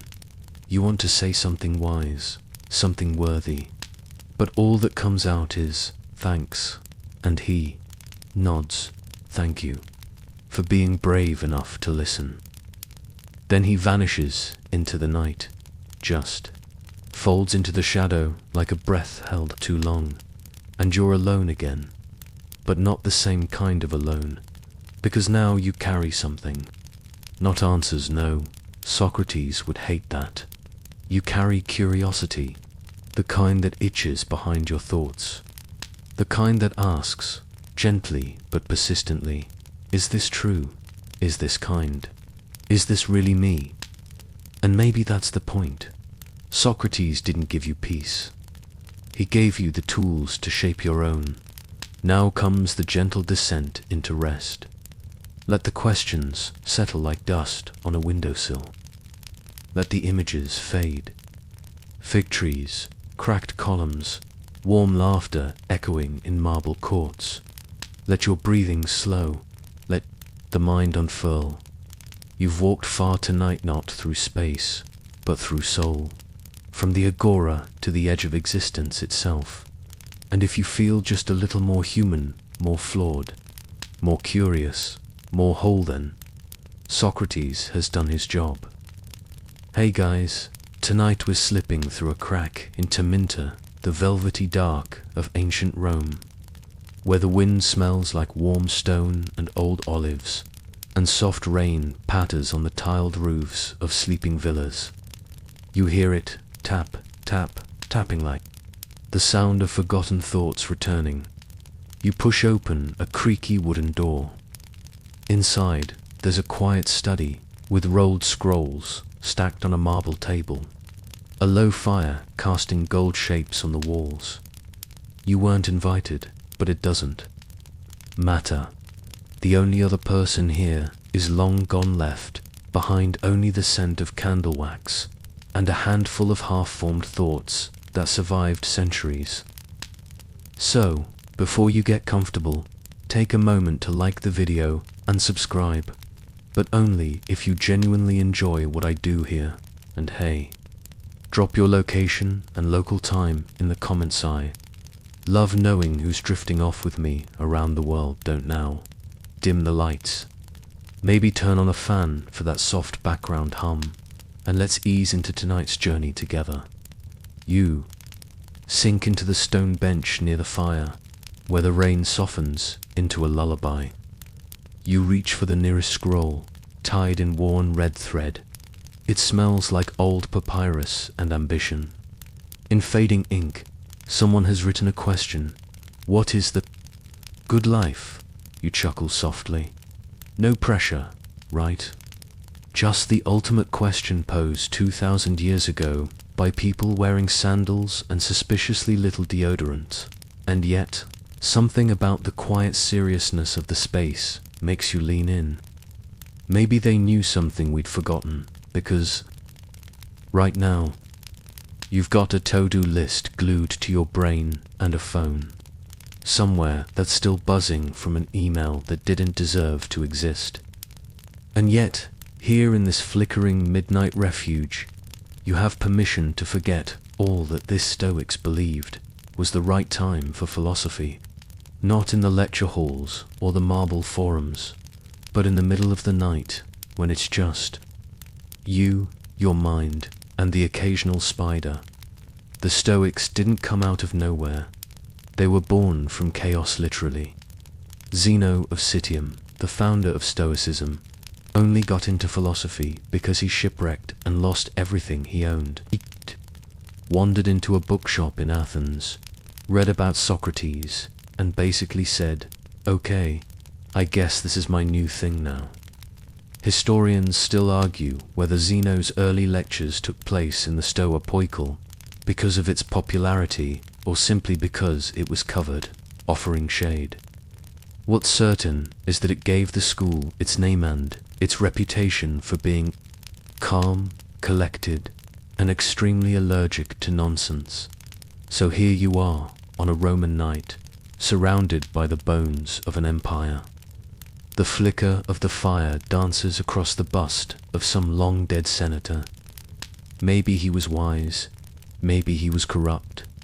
Maybe both Stoicism never promised that people would be easy to categorize. Rainwater pools gently in the courtyard outside, like thoughts that refuse to leave you alone. But as you breathe slower, deeper, you notice something odd about the silence. It's not empty, it's full of a kind of waiting, like the walls themselves are listening. You remember a phrase from Marcus Aurelius, scribbled in his personal journal not meant for anyone's eyes but his own. You could leave life right now. Let that determine what you do and say and think. Yikes, bit heavy for a bedtime story, isn't it? But maybe it's the weight that helps. You realize, this was a man who commanded armies, but couldn't command the future. So instead, he trained himself to command his mind. The Stoics believed that external events, fame, fortune, sickness, even death, were all outside your control. The only thing that really belonged to you was your reaction, your attitude. It's like they were trying to build a mental bunker, not to hide from life, but to survive it with grace. To meet tragedy and say, "Ah, yes, my old friend. Come in, take a seat. I was expecting you." Tonight, in this imaginary villa, you're learning to do the same. You're not trying to fix your feelings. You're learning to watch them, to let them knock, rattle the doorknob, then wander off into the night without letting them.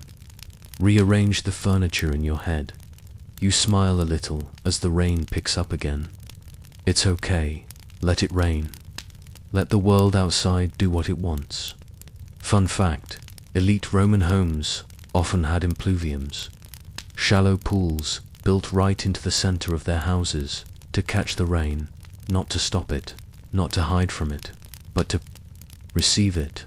That's the Stoic secret, whispered in marble courtyards and cracked scrolls. Don't chase comfort. Build resilience. Let life pour in. Collect it gently. And while we're here, did you know ancient Romans sometimes used powdered mouse brains as toothpaste? Just thought you should know. Stoicism is great. Hygiene was ... evolving. You shift your weight slightly on the stone bench. Somewhere nearby, a cat knocks something over, possibly a priceless vase. You sigh, very stoic of you. In the distance, the thunder rolls, low and tired. You imagine Seneca, scribbling one last letter by candlelight. Marcus Aurelius, muttering philosophy into the chill before dawn. Epictetus, cracking a half smile at the absurdity of life, and you, breathing in the stillness. Your mind for once not reaching for the next thing, not solving, not fixing, just noticing, like the rain just falling. You're still in the villa. The fire's dimmed to embers now soft, pulsing red like the memory of warmth more than the warmth itself. And yet you don't move. You feel strangely anchored, like the floor has stopped spinning under you, and you can just ... be. Your fingers graze another scroll on the table. This one feels heavier. Maybe because it carries the weight of someone who tried to live every day, like it might be their last, but also managed to sound deeply sarcastic about it. Seneca, the man of 1,000 contradictions.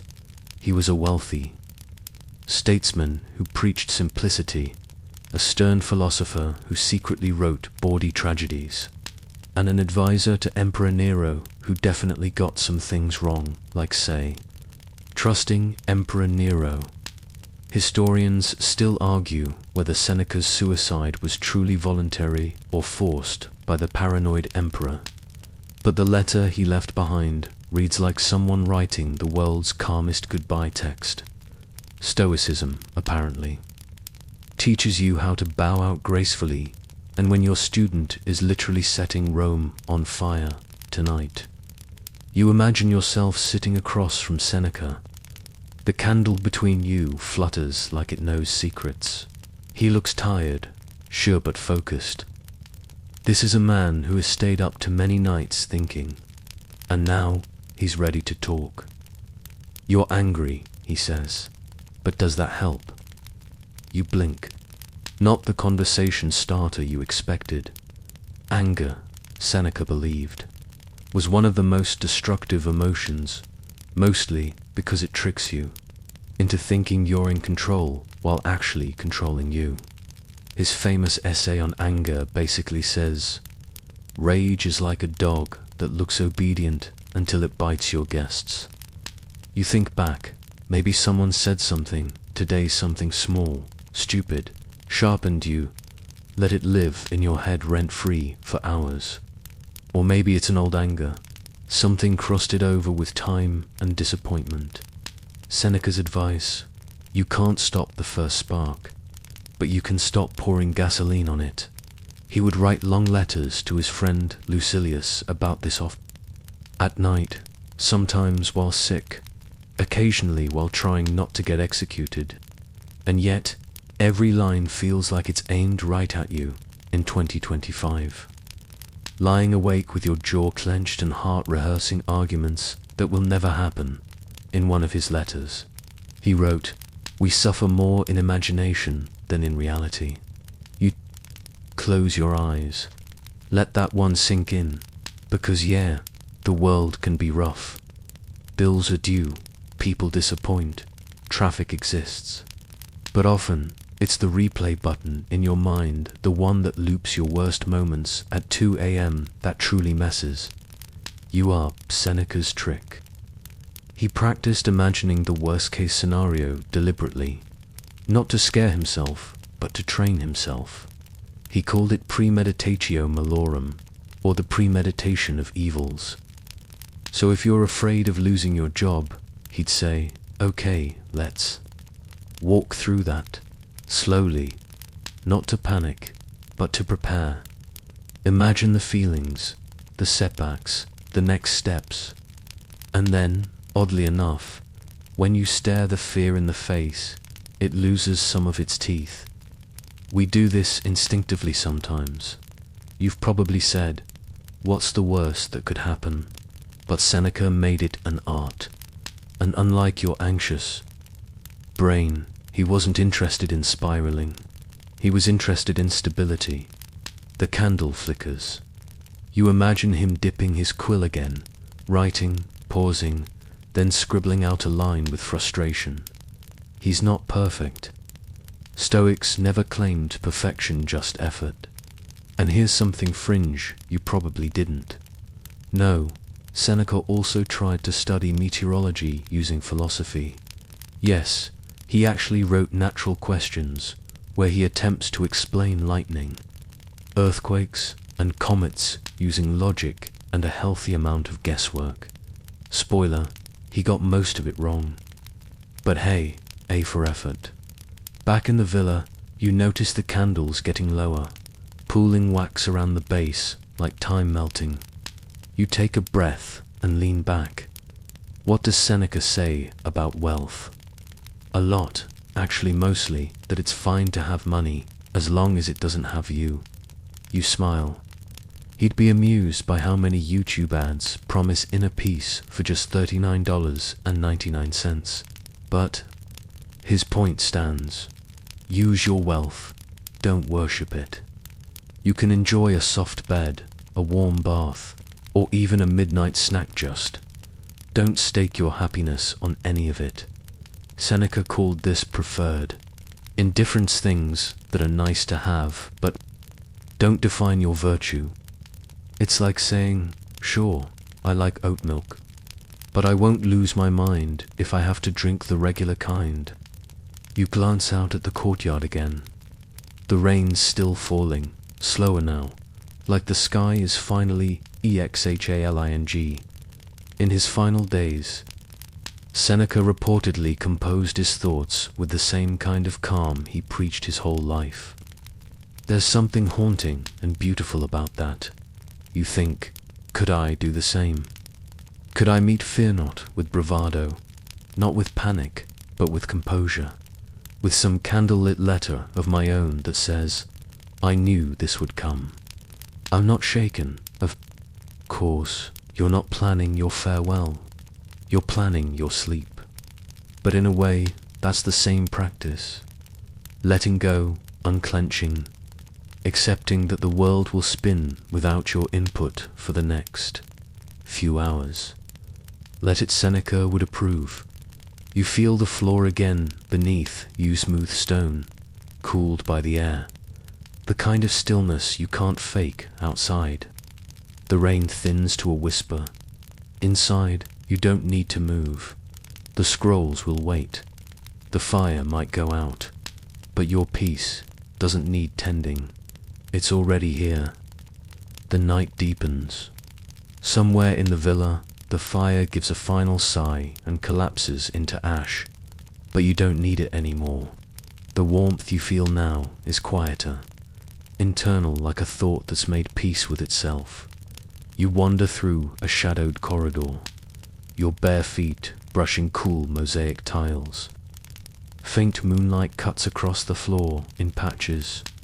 Outside, beyond the archways, the rain has stopped. Only dripping echoes remain off rooftops, down gutters. Like time itself losing momentum. You step into another room, and suddenly the air feels heavier, scented with leather, iron, and earth. It's a tent now, not a villa. You've walked into a Roman military encampment. The air trembles with the quiet breath of soldiers asleep. Their armor hangs on wooden racks, their spears stacked like arguments waiting for a spark. But at the center of it all, seated on a folding stool with his back to a dim lantern, is a man writing in a battered notebook. Marcus, Aurelius. Yes, that Marcus, the philosopher, emperor, a man who ruled the Roman Empire while quietly reminding himself every night that power meant nothing if he couldn't master his own mind. Historians still argue whether Marcus ever meant meditations to be read by anyone but himself. It was more like a diary scribbled between battles, in freezing tents, surrounded by people calling him divine. And yet he kept reminding himself, page after page, that he was just a man, a speck, a soul on borrowed time. Tonight, he looks tired. There's mud on his boots and a deep crease between his brows. But his pen moves steadily, his posture upright, like he's trying to write himself into alignment again. You move closer. He doesn't look up. He just murmurs, almost to himself. Waste no more time arguing what a good man should be. Be one, simple, brutal, and frankly a little unfair when your main moral accomplishment today was not yelling at your browser for freezing. But Marcus didn't mean it as a guilt. He knew how hard it was. He lived through plague, war, rebellion, loss. He watched friends betray him and his own children die. He ruled an empire with a chronic illness and a heart that probably longed for philosophy over politics. And still, he didn't whine. He wrote. He wrestled. He reminded himself, you are not your titles. You are not your body. You are not your inbox. You are what you choose to do with this breath, and the next one, and the next. One of his meditations hits. You like a soft slap when you arise in the morning. Think of what a privilege it is to be alive, to breathe, to think, to enjoy, to love. Why does that feel both inspiring and accusatory? You sit across from him. He doesn't mind. In fact, you get the feeling he wants the company not to teach, but to witness, to show you what it means to keep showing up. Here's something. Fringe. Marcus Aurelius also once wrote about meditating on the cosmos and imagining your own insignificance within it as a path to clarity. So if you've ever had an existential crisis looking at the stars, congratulations, you're doing Stoicism. He believed in something called cosmopolitanism, not the magazine, obviously, but the idea that we are all citizens of the universe, that every person is part of one great, tangled body, like cells in an organism. So when you help someone else, you're helping yourself. When you hurt someone, it rebounds through the system. He wrote this during a time when most people didn't even consider slaves to be fully human. That's what makes his writings feel ... weirdly modern, like he's reaching through time with a grimy, calloused hand and saying, yeah, I know, it's messy, be kind anyway. Marcus wasn't always warm and fuzzy, though. His writing is often blunt, even cold, but underneath it is this steel thread of compassion, the kind that's earned, not assumed. Like he's seen too much suffering to be sentimental, but not enough to give up on people entirely. He once wrote, if it's endurable, then endure it. If it's not, then stop complaining. Oof, that's not exactly bedtime story material, unless you find comfort in tough love. But maybe you do. Maybe you're tired of the softness. Maybe part of your soul wants someone to say, you're stronger than this. Get up, but not yet. Not now, now. It's time to lie back and let go, because Marcus didn't just talk about discipline and duty. He also believed in rest. He wrote about eutimira, kind of inner calm, a steady flame that doesn't flicker no matter how wild the storm. You picture it now, a little lantern hanging in his tent, glowing quietly through wind and worry, and then, just like that, goes out. The emperor rises, stretches his back, and walks into the dark. You're alone again, but not really. His words remain like echoes, like armor left behind for you to try on. You lie down on the cool ground, your head resting where his had rested. You feel the pulse of the earth beneath you, the same one Marcus felt, the same one that will carry you into sleep. You've survived. Another day, and somehow you're still intact. Not perfect, not whole, but present. And that's enough for tonight. The night deepens. Somewhere in the villa, the fire gives a final sigh and collapses into ash, but you don't need it anymore. The warmth you feel now is quieter, internal, like a thought that's made peace with itself. You wander through a shadowed corridor, your bare feet brushing cool mosaic tiles. Faint moonlight cuts across the floor in patches. Outside, beyond the archways, the rain has stopped. Only dripping echoes remain off rooftops, down gutters, like time itself losing momentum. You step into another room, and suddenly the air feels heavier, scented with leather, iron, and earth. It's a tent now, not a villa. You've walked into a Roman military encampment. The air trembles with the quiet breath of soldiers asleep. Their armor hangs on wooden racks, their spears stacked like arguments waiting for a spark. But at the center of it all, seated on a folding stool with his back to a dim lantern, is a man writing in a battered notebook. Marcus, Aurelius. Yes, that Marcus the philosopher emptor, a man who ruled the Roman Empire while quietly reminding himself every night that power meant nothing if he couldn't master his own mind. Historians still argue whether Marcus ever meant meditations to be read by anyone but himself. It was more like a diary scribbled between battles in freezing tents, surrounded by people calling him divine. And yet he kept reminding himself, page after page, that he was just a man, a speck, a soul on borrowed time. Tonight, he looks tired. There's mud on his boots and a deep crease between his brows. But his pen moves steadily, his posture upright, like he's trying to write himself into alignment again. You move closer. He doesn't look up. He just murmurs, almost to himself. Waste no more time arguing what a good man should be.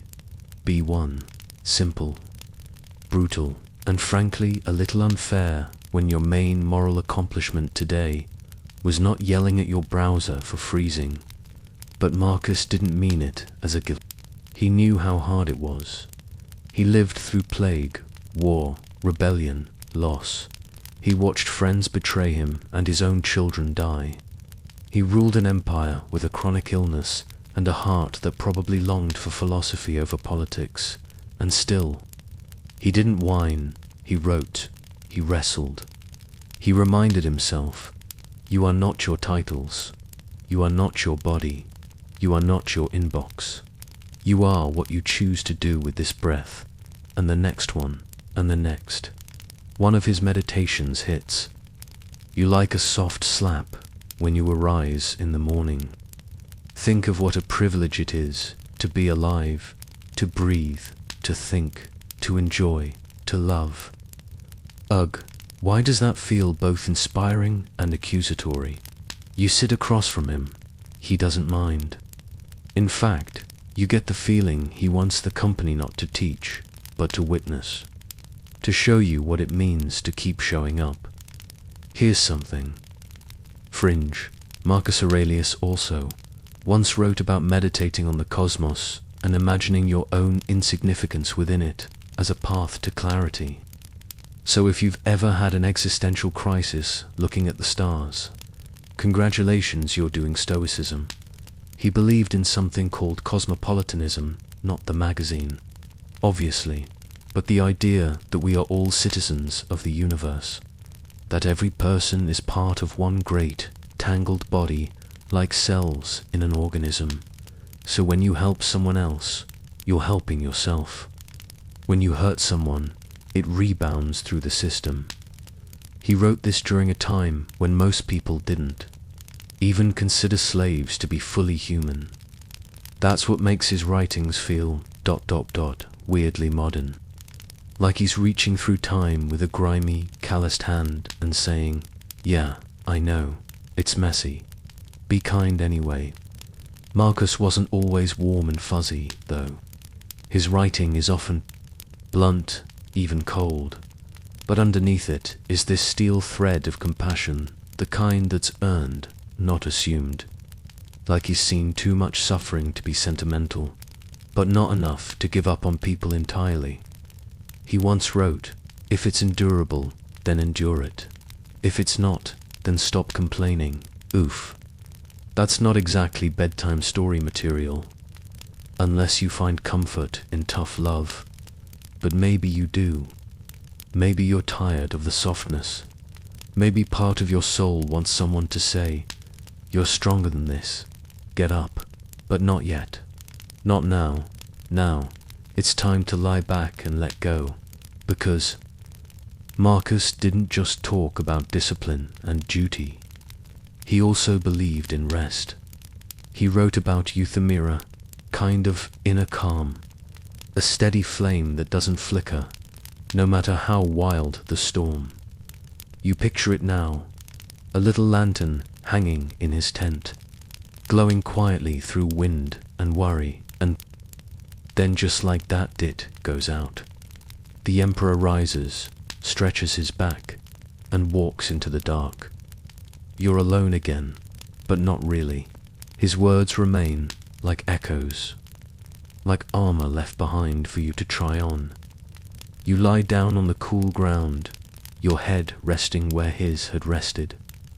You feel the pulse of the earth beneath you, the same one Marcus felt, the same one that will carry you into sleep. You've survived. Another day, and somehow you're still intact. Not perfect, not whole, but present, and that's enough for tonight. You wake, or rather drift into a new part of the night, still with the Stoics, still in ancient Rome, but somewhere quieter now, earthier. You're in a kitchen, not the Instagram, kind with marble counters and backlit spice racks. This one is cramped, stone walls, a low, uneven ceiling. The air is thick with the smell of lentils, stale bread, olive oil, and wisdom. A single pot bubbles on a clay stove, and someone is stirring it with deep, deliberate focus. You recognize the figure, not by face, but by presence. It's the kind of person who has seen too much and complains too little. You sit on a rickety bench, and the warmth from the stove finds your bones before you even realize you were cold. This is the Stoic kitchen, the place where philosophy isn't debated, but boiled, where ideals are chopped fine and added to the stew, and where the only seasoning is simplicity.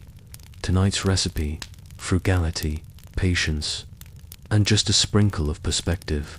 Because here's the secret the Stoics knew. You don't need much.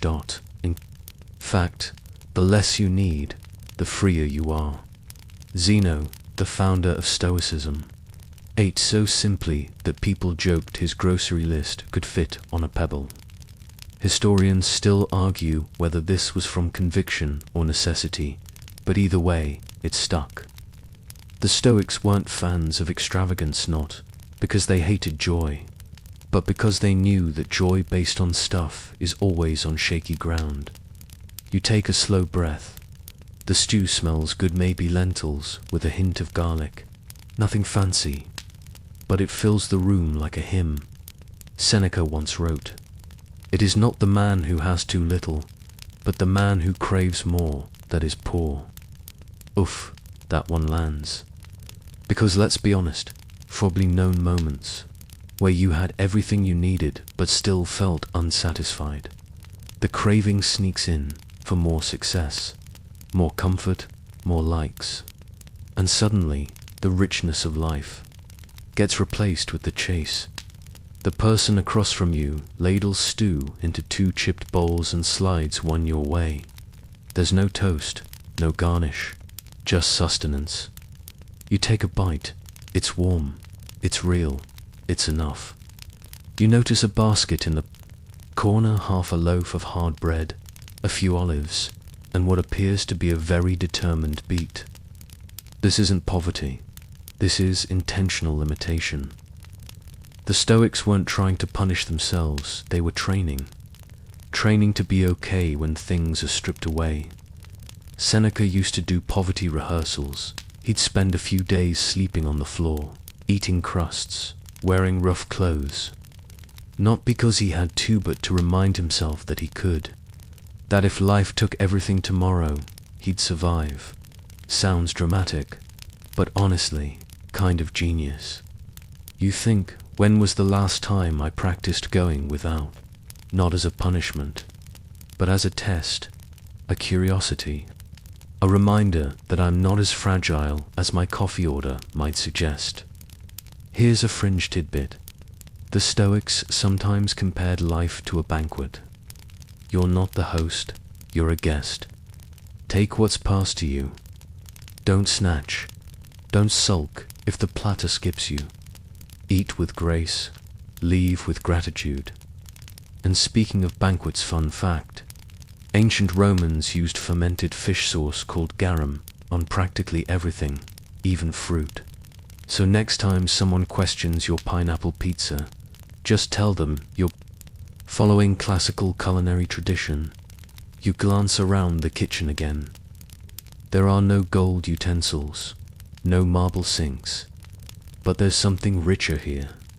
Peace, because this is where Stoicism lives, not in perfect routines or ideal circumstances, but in the practice of enough. Ness, you realize that the stew isn't just stew. It's a metaphor, okay, it's stew, but also a metaphor for contentment simmered over time, with ingredients that don't impress anyone but satisfy completely. You remember what Epictetus said: wealth consists not in having great possessions, but in having few wants. And here you are, full, sleepy, safe. The room hums gently with night sounds. A rat scurries in the corner, respectfully avoiding your side of the room. You raise your bowl in salute. It's a stoic rat. Probably has a philosophy podcast. The person across from you, whoever they are, sips from their bowl and finally speaks. Everything you need is here, they say, not as a command, not as some motivational poster, just a gentle reminder. Because the Stoics weren't ascetics. They didn't hate pleasure. They just refused to be owned by it. If it comes, great. If it goes, you're still okay. You place the empty bowl on the floor and stretch your legs. The fire flickers lower. The kitchen fades a little at the edges. You could sleep here, right here, in the place where virtue is stirred with wooden spoons and quiet choices. You don't need silk sheets. You don't need your favorite podcast. You don't even need dessert. You have the night. You have your breath. You have this moment, full and warm, like a bowl of lentil soup on a quiet Roman night. And really, what more could you ask for? You wake or float to a darker part of the Stoic dreamscape. The warmth of the kitchen has faded, replaced by a crisp, salt wind and the sound of waves crashing far below. You're standing at the edge of a cliff now, overlooking the remnants of a ruined Roman port. It's not a dramatic, cinematic ruin. No thunderstorm, no torchlight, just time, doing what it does best, wearing everything down, grain by grain. You step carefully along the edge. There's a collapsed colonnade to your left, half-buried mosaics to your right, and in between them, broken pottery shards peek up through wildflowers. The past doesn't beg for attention, it just is, quietly fallen apart. And yet, even here, something in you feels strangely intact. This is where you come to learn the next part of the Stoic code. How to build a soul that doesn't crumble when the world does. Disaster-proof peace. Not the kind you get from spa days or motivational slogans. The kind that holds steady through real loss, real grief, real unraveling. Because if the Stoics had a motto, it wouldn't be good vibes only. It would be, let's make peace with reality, shall we? You kneel near a chipped amphora, now home to a stubborn weed. It's kind of beautiful, actually, this tiny ecosystem growing in what was once someone's wine jug. The wind picks up. You wrap your cloak tighter, not just against the cold, but against the memory of your own personal ruins. We've all got them. The job that disappeared, the friend who stopped calling, the version of yourself you had to let go of. The Stoics never promised you'd avoid loss. They promised you could survive it. They called it apatheia, not apathy in the modern sense, but freedom from passions that twist your judgment. It's like emotional insulation. You still feel things, but they don't drag you down with them. You stay upright. You stay ... You remember something from Marcus Aurelius. Whatever happens to you has been waiting to happen since the beginning of time. Historians still argue whether he really believed in fate or just used it as a psychological tool, but either way, the effect is grounding, calming, like standing on the bones of something ancient and still saying, "I'm okay." You wander toward what used to be a bathhouse now, just a few sunken stones and a patch of ferns. A place where people once came to cleanse themselves, socialize, gossip. Now, it's just earth reclaiming its space. And oddly, that's comforting. Nothing lasts, not the empires, not the gossip, not even the mistakes. You breathe that in, maybe. Your past doesn't need to be fixed. Maybe it just needs to settle. Like ruins under moss. There's a kind of freedom in that thought. You're not failing just because something ended. You're not broken just because you've suffered. You're simply human. Part of a long line of people trying to hold it together under the pressure of existence. And here's a strange but delightful tidbit. Some Stoics used to wear coarse clothing on purpose, or go barefoot in winter, not as some emo flex, but to build resilience. They called it voluntary discomfort, like testing your emotional roof to make sure it doesn't leak in the real storm. You smile. Your own roof has definitely leaked a few times, emotionally and literally. You sit down on a mossy ledge, legs dangling over the cliff. Below, waves slam. Ancient stone steps that once led to ships, trade, lovers waving goodbye. Now, seagulls, wind, nothing else. But even that, the silence, the sea, the decay teaches you. The Stoics didn't look away from tragedy. They studied it. They collected stories of people who endured plague, exile, betrayal, loss, not to glorify suffering, but to show it could be survived without collapsing into bitterness. Seneca again, a gem cannot be polished without friction, nor a man perfected without trials. You reach into your pocket, okay, metaphorically, and pull out your own ruin. That one thing you've been quietly carrying. Maybe it's fresh. Maybe it's ancient. Either way, you lay it down here, among the stones, not to forget it, but to give it a resting place. Let it be part of the landscape, not the thing blocking. Your path, that's what Stoicism offers, not avoidance, but perspective. Like saying, yes, this happened, yes, it hurt, but I'm still here, and I'm still me. You rise slowly. The wind tugs at your sleeve, almost playfully. You feel different, not stronger, exactly, but clearer, like the sediment of your own thoughts has settled to the bottom of a still pool. A part of you understands now why Marcus wrote his journal every day, not to inspire others, but to recalibrate himself, to remember what really mattered and what didn't. You think, maybe I could do that. Maybe I could write one line each day, even if it's just I'm still breathing, because that, too, is a victory. You begin to walk back, the ruins behind. You glow gently in the moonlight, like someone left the past on a low setting just for ambience. You don't rush. The path is uneven, but your steps feel earned, like you've passed through some quiet initiation, the kind that doesn't require applause, just peace. The path leads you away from the coast, into a narrow alley of shadows and soft light. Stone gives way to soil. The wind becomes still. You're not sure how far you've walked or how time has bent, but now you're in a courtyard, small, walled. Quiet in the center stands a rusted iron cage. Inside it, a bird. A little grey one, not exotic, not flashy, just a creature that flutters its wings every now and then, as if testing memory more than escape.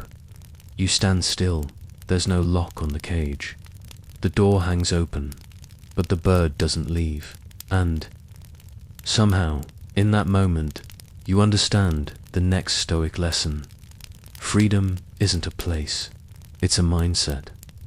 You sit on a nearby bench, splintered wood, warmed by a day that's already slipped away. Across from you, in a shadowed doorway, someone watches, lean, lined face. Maybe old, maybe just weathered by truth. They nod slightly, as if to say, "So, you've arrived." You know without knowing, this is someone who has known confinement, who has lived through cages far less visible than iron, because Stoicism isn't just for emperors in silk robes and villas with libraries. It thrived in prisons, in exile, in work camps. In fact, one of the most celebrated modern Stoics was James Stockdale, American pilot shot down over Vietnam, who survived 7 years of brutal captivity. He credited Epictetus with keeping his mind intact while his body was broken. Historians still argue whether his captors ever realized how mentally invincible he had become. But Stockdale said it plainly. He couldn't control his pain, but he could control whether he gave up his integrity. That's the power of Stoicism when it's stripped of books and quotes and turned into muscle, into breath, into choice. The bird shifts in the cage again, still doesn't leave. You start to wonder, what cages do you live in? The job title you think defines your worth. The relationship you stay in because leaving would disrupt the illusion. The beliefs you cling to, even when they hurt. Stoicism whispers, what if the door is open and you just haven't walked through it yet? But here's the trick, it doesn't force you out. It just points and says, you're allowed. Even if you don't leap, even if you just sit and notice the opening. That's already a kind of escape. You think back to Epictetus's dichotomy of control. The cage isn't just built of steel bars. It's built from false assumptions, like, I can't be happy unless things go my way, or I'll finally be at peace when everything is perfect. The Stoics would laugh softly at that, probably over dry lentils. They'd say, peace is already possible. Not when the chaos ends, but when you stop needing it to. Here's a quirky tidbit to chew on. Ancient Stoics believed even laughter could be an act of philosophy. If you can laugh at your pain not cruelly, but knowingly, you've reclaimed power. So yes, even the bird gets to laugh, in its own chirpy way. You notice now that the bird isn't unhappy, it isn't desperate, it just is, breathing, perched, watching the sky without chasing it. And that might be the most Stoic thing in the world, because the goal isn't to fly away from everything hard. The goal is to be free even when you can't fly. You reach out and touch the metal of the cage, warm, smooth in some places, jagged in others, kind of like life. The figure in the doorway finally speaks, voice low, sandpaper and kindness. You can't control the world, they say, but you can control how you move through it. That's it. That's the Stoic skeleton key. Not control, not dominance, direction. You close your eyes. In the darkness behind them, you see the cage again. But this time, it's different. It's made of words, of expectations, of fear. And with one breath, a real, deep breath, you begin to see cracks in those bars. Places where the light gets in. You're not trapped, you're deciding. And that, the Stoics would say, is the only freedom that ever mattered. The bird chirps once and hops closer to the door, not escaping, just noticing. Same as you. Stone arches frame your next steps as you drift into the marketplace, the Agra silent under moonlight. The merchant stalls are all closed, their goods tucked away beneath linen wraps and leather cords. no sense of cinnamon or dried fish. Tonight, no clamor, no bargaining, no pickpockets slipping between philosophers and fishmongers. Just the soft shuffle of your own steps, and the echoes of thought that seem to hang in the air like fog. This is where Zeno taught, not in a lecture hall or temple, but here, in the busy swirl of bodies and opinions, right in the center of commerce, drama and bad pomegranate deals. You pass the old stone where he supposedly stood, Zeno of Citium, father of Stoicism, leaning against a column while Athens buzzed around him like a drunk wasp. He didn't shout, he didn't even demand silence, he just spoke. About virtue, about reason, about how none of this, he gestured vaguely at everything, can disturb your peace unless you let it. It's strange, isn't it, that the seed of one of history's most resilient philosophies was planted in a marketplace, not a mountaintop, but that's Stoicism for you. No isolation required.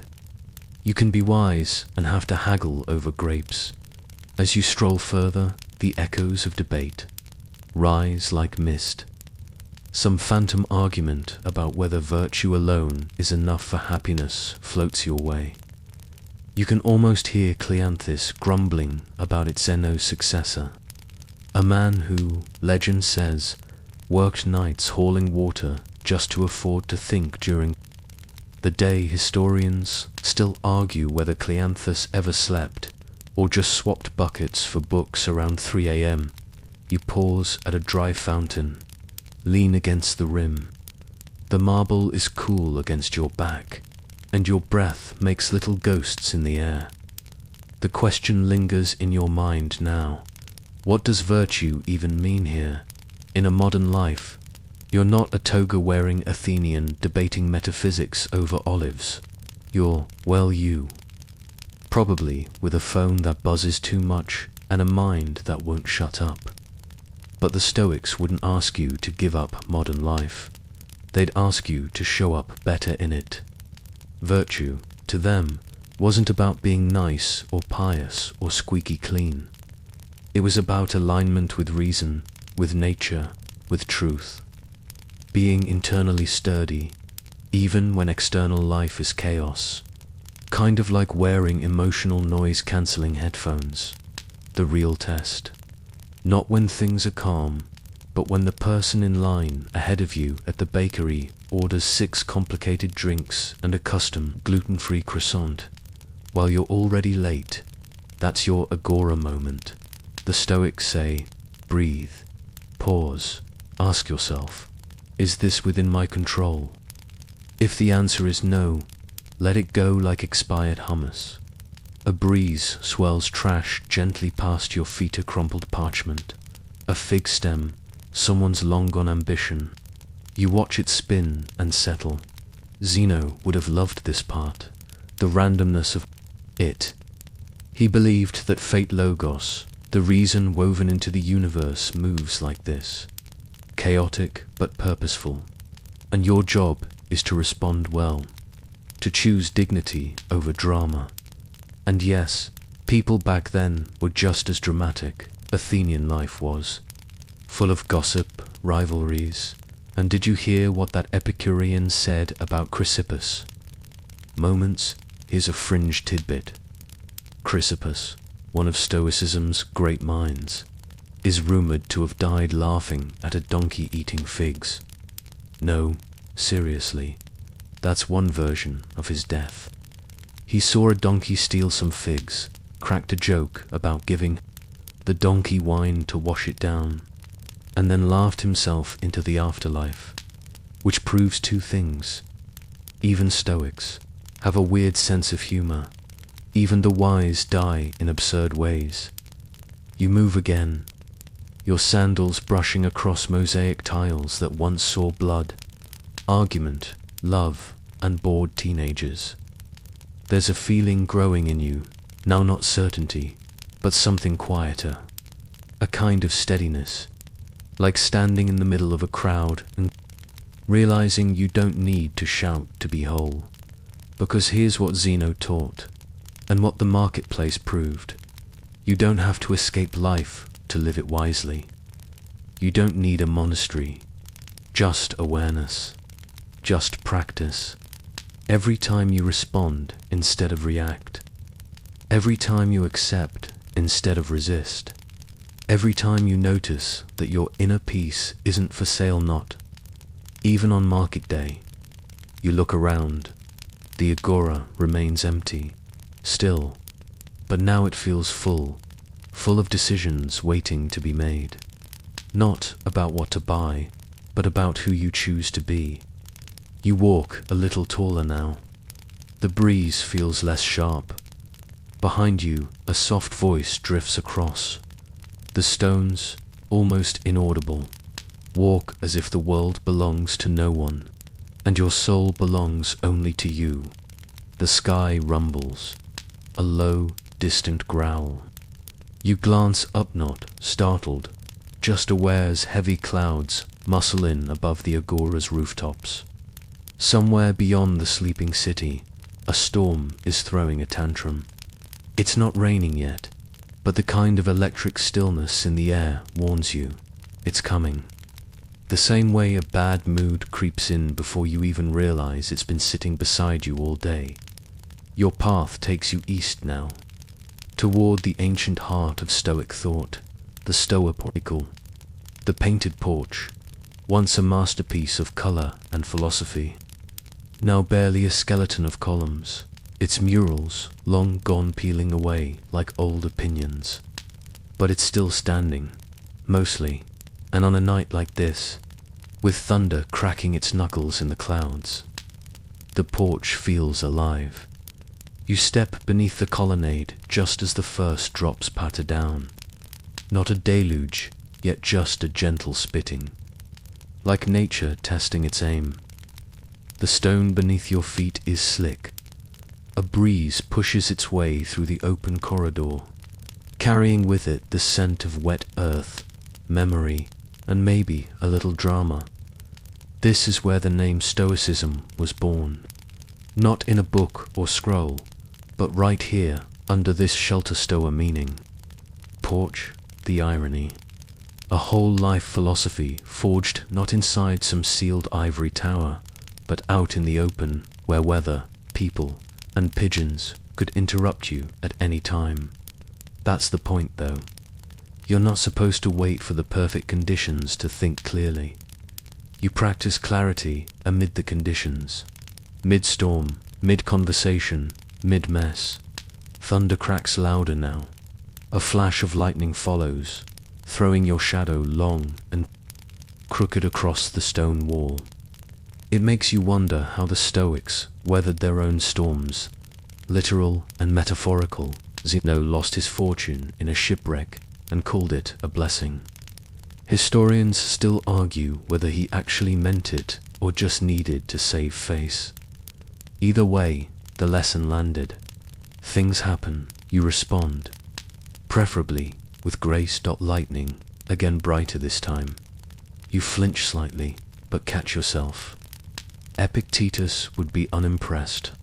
Some things are up to us, he'd say, and some things are not. Lightning, not up to you. Flinching. Arguably not either.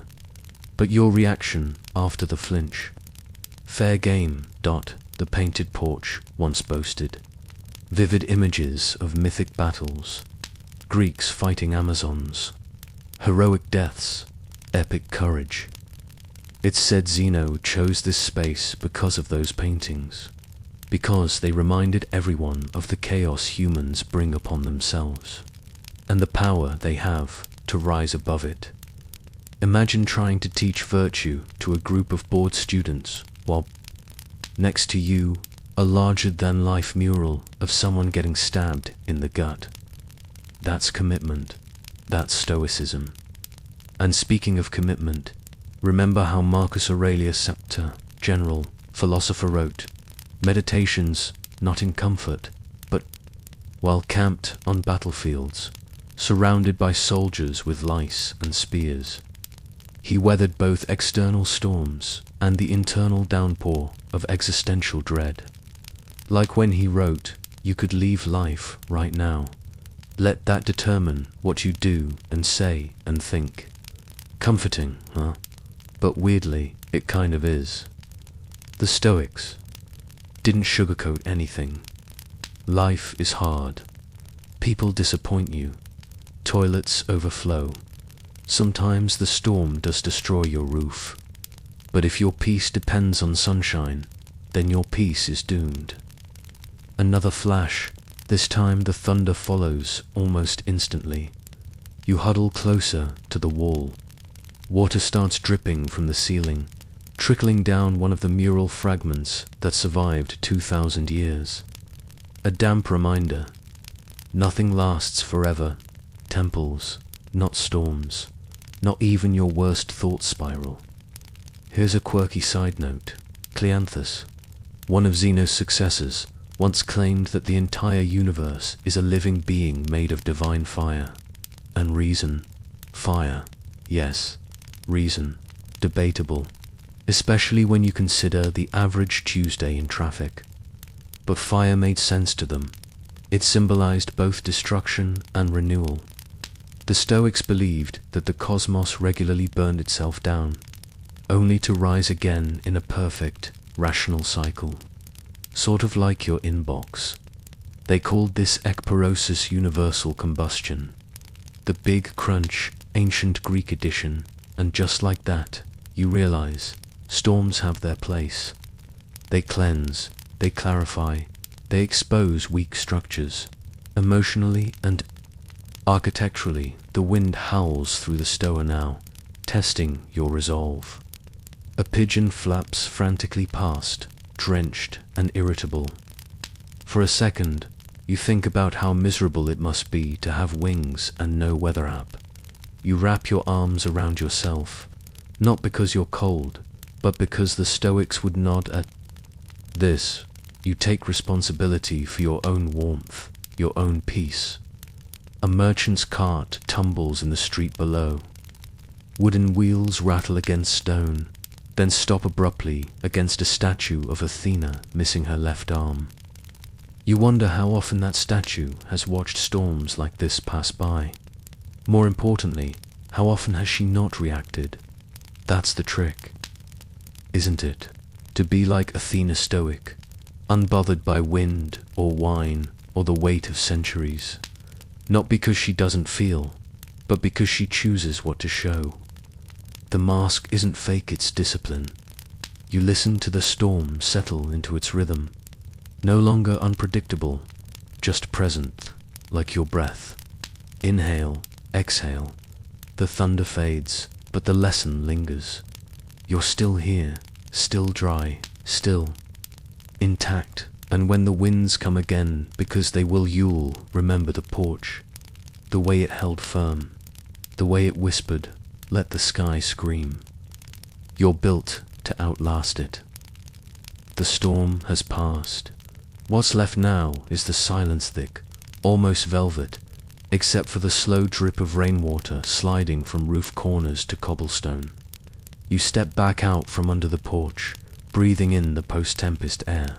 It's cooler now, cleaner, somehow. And you're still thinking about that stoic stillness, not the statue kind, but the kind that lives inside your ribcage, like a quiet roommate, as you walk. Your feet make soft splashes in puddles, reflecting broken moonlight. There's a tug, somewhere behind your chest, like a sigh you haven't released yet, something old and unsluted. Maybe it's time. You reach a small garden, tucked between two crumbling walls. It wasn't on your route, but it draws you in. There's a worn marble bench near the middle, and you sit, running your fingers along its chilled edge.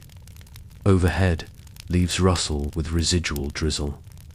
The garden smells like rosemary and damp soil, earthy and grounding, in the center of it all. Resting like a forgotten centerpiece is a weathered object.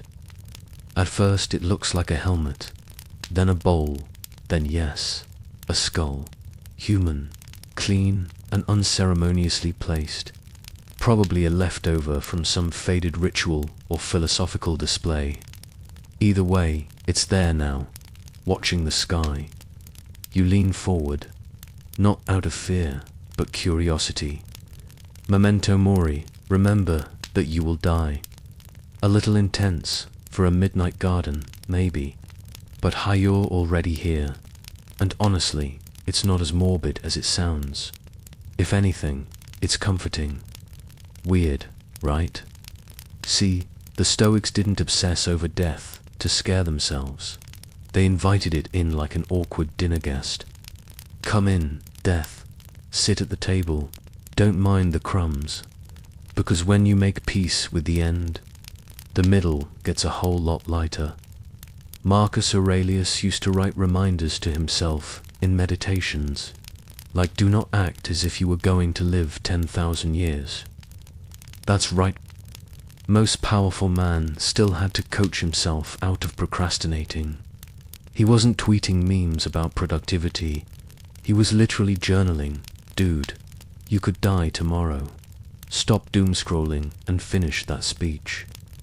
Historians still argue whether the Skalondisk practice placing a visible death symbol nearby was popular among Stoics, or just a later interpretation. Either way, the message echoes clearly. Don't wait to live like life is temporary. It already is. Funny thing though. You're probably closer to peace with this idea than you think. You've already survived thousands of tiny deaths versions of yourself that no longer exist. The you who once cried over a lost toy. The you who sent awkward texts in the wrong group chat. The you who didn't know better, then did. Each version got you here, and each one, in its own way, died with grace. A breeze moves through the garden, and the skull seems to grin. Quirky fact time. The philosopher Heraclitus, not a Stoic, but adjacent in the misery-sipping category, believed everything was in flux. That you could never step in the same river twice. Which is just a poetic way of saying, you're not the same person you were yesterday. And also, you probably forgot to update your passwords. Even the Stoics who loved order, logic, and predictability had to admit this. Life changes constantly. People leave, bodies weaken, markets crash, pets die, bread molds, empires fall. But you know what stays? The way you choose to meet each moment, that inner stance, that quiet refusal to be shaken by every gust of fate. It's easy to forget that. When things feel urgent, that's why the Stoics practiced premeditatio malorum, the art of imagining the worst-case scenario before it happens. You picture losing your job, your favorite mug, your entire group chat turning against you. Not to invite misery, but to build resilience. If you've already accepted the loss in your heart, then when it happens, well, it stings less. You've rehearsed it.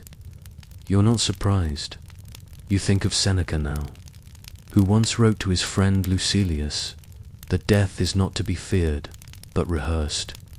Let us prepare our minds, he said, as if we'd come to the very end, and not in a dramatic funeral music kind of way, but in that you just realized you have 20 minutes before a deadline.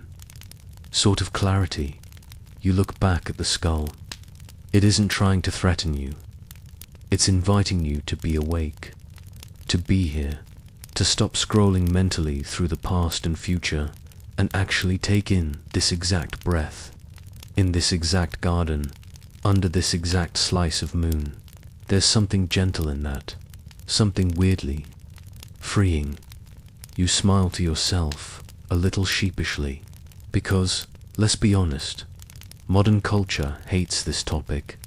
We Botox it, distract it, meme it to death. But when you sit still with the idea, when you realize that your story has an ending, makes every page more meaningful, like how a short song is sweeter. or how the last bite of cake always tastes best. Across the garden wall, a shadow passes, maybe a cat, maybe just your imagination. You half wonder if it was a sign, then shake your head. The Stoics didn't deal in omens. They dealt in reason, reflection, and a good night's sleep. Still, it feels right to nod to the skull as you stand, not out of reverence, exactly more like respect. A quiet acknowledgement between fellow travelers. You take one last look at the bench, the wall, the little sprigs of rosemary dancing in the breeze. Then you step back into the open path, shoes damp but soul somehow lighter. You won't live forever, but you are living now, and tonight that is more than enough. You walk a little slower now. The air has shifted, again less of that garden hush, and more of a dry wind rolling in from the west. The sort of wind that hints something big is coming. Or maybe something big already happened. Up ahead, the sky glows faintly red. Not sunrise, not sunset. This is a Rome on fire sort of red. The color of embers that still crackle under broken columns. The kind of heat that melts marble into memory. You move toward it, careful and deliberate. Each step lands softer than the last. Not because you're afraid, but because ruins deserve reverence. This was once a thriving district. Brick facades, arched temples, laughter and loaves and lecture halls. Now, char, rubble. A few standing pillars that look like teeth in a crumbling jaw. And ash, so much ash. Still warm, like the world hasn't quite finished its tantrum yet. Marcus Aurelius probably walked these roads once. Maybe not this exact one. Historians still argue whether the emperor ever truly walked among the common folk when Rome's back caught fire, but he saw cities collapse. He saw invasions, betrayal, plague. And despite all of that, he still wrote, "The universe is change. Life is opinion." Opinion, that's what stuck with you. Not fate, not destiny, not divine punishment or cosmic alignment, just opinion. The internal filter you apply to the things outside your control. Marcus watched his empire burn and reminded himself, it's not the fire, it's how I choose to see the fire. You stop walking and squat down beside a pile of scorched scrolls. You brush the soot away. The parchment is half gone, but a few letters remain. Maybe poetry, maybe philosophy, maybe some angry tax collector's complaint about grain rations. Doesn't matter now, and yet it does. Because even in this dust, something lingers. The echo of an idea that maybe nothing truly vanishes if you absorb its lesson before it fades. You stretch your legs and lean against a sun-warmed rock. There's comfort in this devastation. Strange comfort, but real. Because here, surrounded by the aftermath, you realize something. The worst has already happened, and yet you're still breathing. The Stoics didn't teach you to avoid disaster. They taught you to face it so many times in your imagination that, by the time it arrives, you nod at it like an old friend who's late to dinner. You scooch over, pat the bench, and say, "Took you long enough." Seneca himself knew this. He once lost his fortune, got exiled, and basically got ghosted by the political elite. His response? He wrote essays on how none of it ever really belonged to him anyway. He framed his ruin as liberation, like he'd just been unfollowed by every burden in his life. Quirky fact, during the eruption of Vesuvius in 79 AD, the one that buried Pompeii in Asham, Stoic-inspired Romans were reportedly calmed. The very end, archaeologists even uncovered a man lying peacefully with a writing tablet. maybe trying to get his last thoughts down as the sky collapsed. Was it bravery, delusion, acceptance? Historians still argue whether it was a Stoic mindset or simply resignation. Either way, that tablet remains his last moment, frozen in volcanic grace. You tilt your head, listening. No sirens, no voices, just wind and the occasional crackle of shifting beams. It's eerily like today's news cycle. One catastrophe after another, all blurring together in the feed. War, climate, heartbreak, collapse. It never stops. And somehow we keep scrolling. But you're not scrolling now. You're sitting still. You're letting the burn settle around you. You're looking into the flame without letting it devour you. That's the Stoic way, really. Not to avoid emotion, but to befriend it, to sit down beside grief, fear, anger and ask them questions. Like you're both at a midnight diner booth. So, what are you really trying to tell me? The Stoics knew that when the world feels like it's ending, that's often when clarity begins. You lie back now on a slab of warm stone, letting it cradle your spine. Bits of sky peek through broken rooftops, stars trying to muscle their way through the haze. You let your breathing slow, matching the rhythm of cooling embers. Nearby you think about what it means to live in a collapsing world. And the answer is unexpectedly gentle. It means you love harder. You laugh when you can. You hold your own hand sometimes. You say no to things that don't matter and hell yes to the ones that do. You water your plants. You turn your phone off for an hour. You tell someone you miss them. You stop trying to be impressive and start trying to be real, because the world will keep burning in some way or another. It always has, but you can. Be the calm in the middle of it. You can be the whisper that says, I'm still here, and I'm okay. A cinder drifts down, dancing like a firefly before it touches your sleeve and vanishes. You smile. The universe is change. Life is opinion. You rise slowly and step over a charred threshold. Whatever was here, whatever was lost, is part of you now. The ashes don't stick, but the wisdom does. And just like that, you walk on lighter than before. You step away from the ruins, letting the hush rebuild itself behind you. There's a new kind of silence now, not the eerie stillness of collapse, but the intentional quiet that wraps around you like a warm coat at midnight. It's the kind of silence you start to choose rather than endure. Up ahead, a little grove of cypress trees leans in close. Their tall silhouettes look like old monks whispering secrets to each other.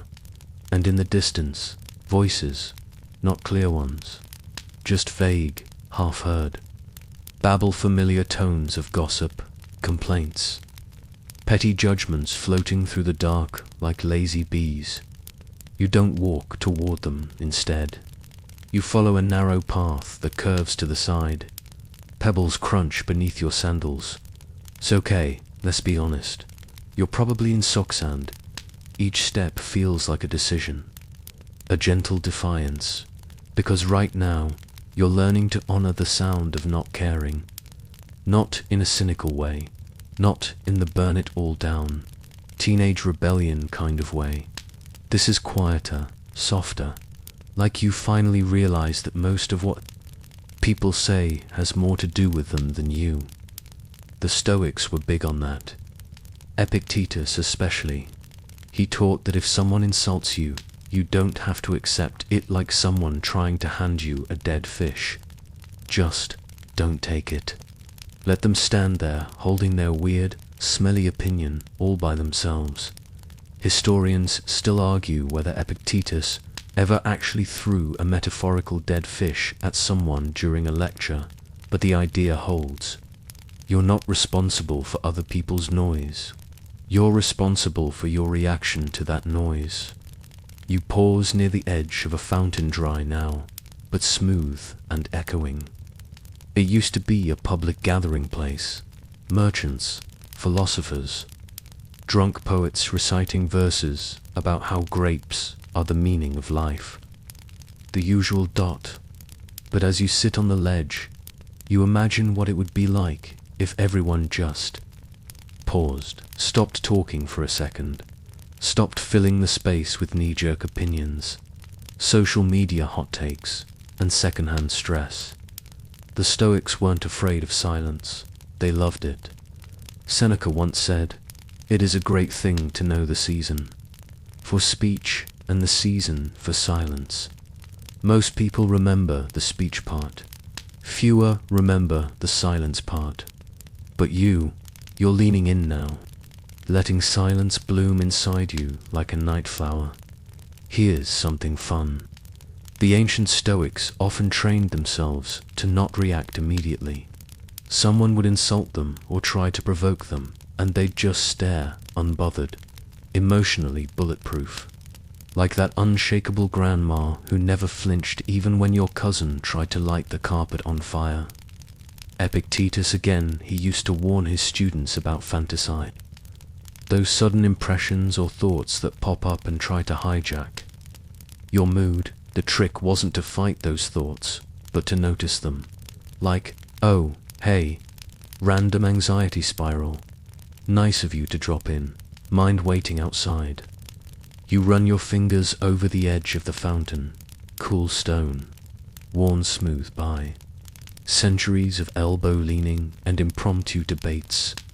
The voices in the distance are louder now. Someone's arguing about bread prices, or maybe whether Jupiter prefers goats or doves. Ancient problems, modern flavor. But you stay still. Stillness, you realize, is a kind of rebellion in a world that's always talking, always reacting. Your calm becomes a secret weapon. Your ability to pause, to observe, to let the chaos ping off your emotional armor like hail off a roof. That's Stoic gold, and sure, it's hard. You're human. You have opinions. You have buttons. Sometimes you read a comment or get a text and you want to launch into full TED Talk mode. But the Stoics would nudge you gently and say, don't, let it pass. Respond later, or never. Not everything deserves your energy. Not every fire needs your oxygen. Quirky tidbit. Some ancient Roman households used to keep little wax tablets by the door for quick note-taking, grocery lists, appointment reminders, emotional venting. Archaeologists even found one with a child's scribble that reads in rough translation, "I hate Titus, he stole my fig." So yeah, drama isn't new.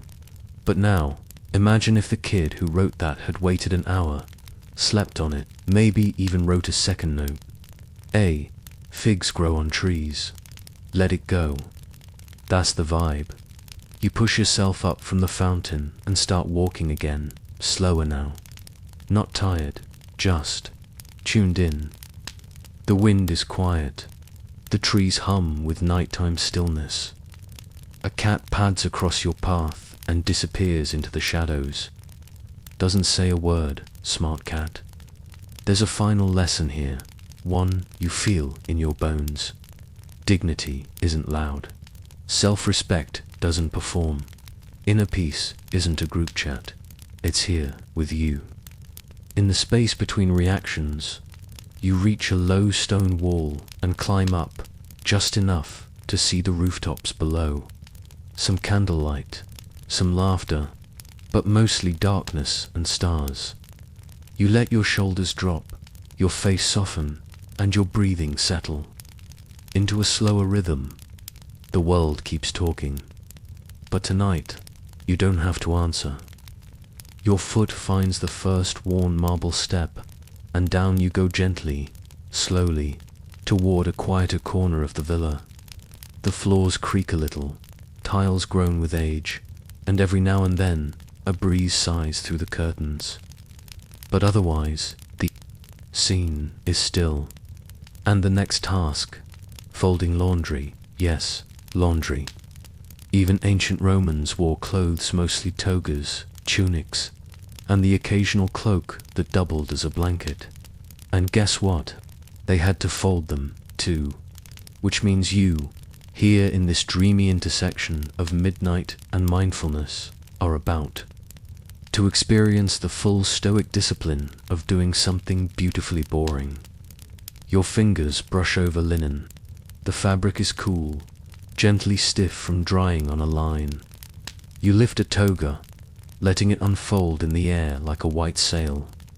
Somewhere in the background, a slow drip of water echoes from a forgotten basin. And that's your soundtrack.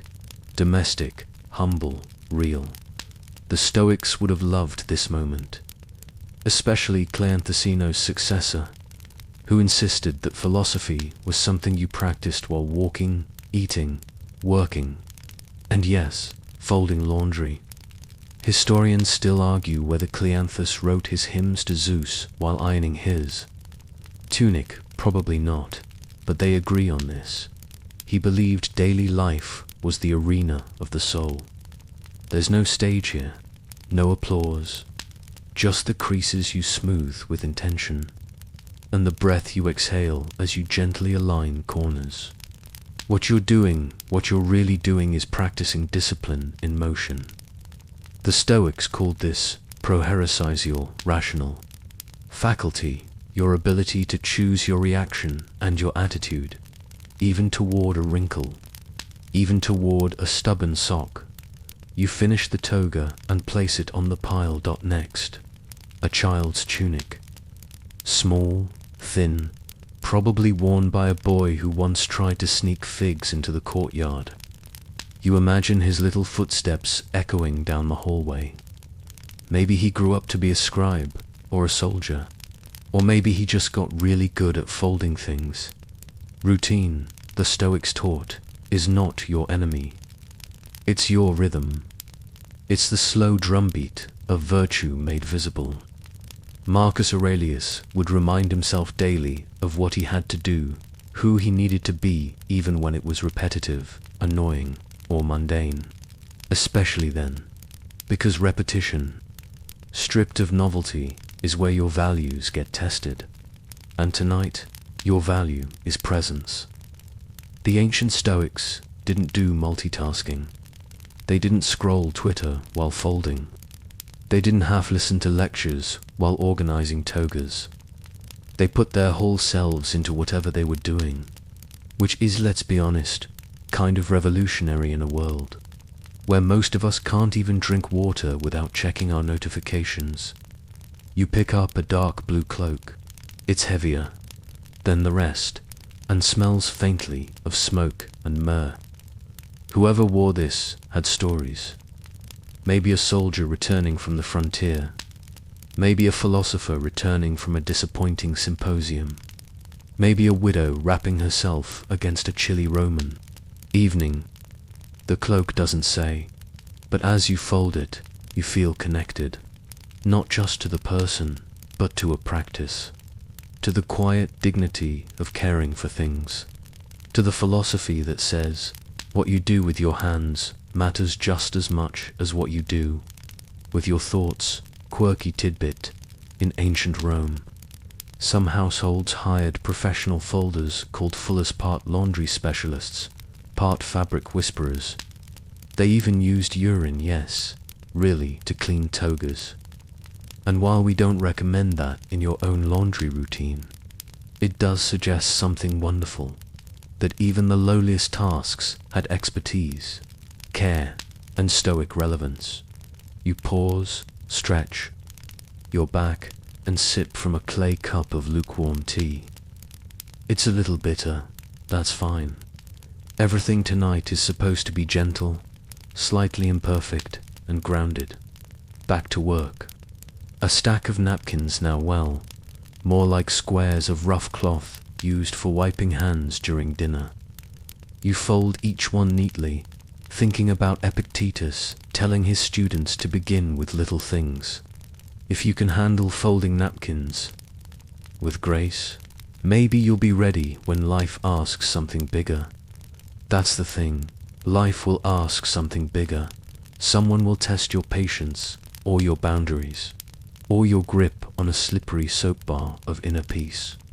And when they do, you'll have this night in your bones.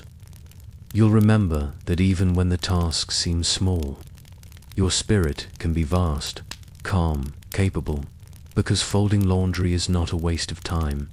It's training, a kind of midnight dojo for the soul. Each crease you press is a quiet lesson in virtue. Each soft stack of linen is a soft stack of perspective.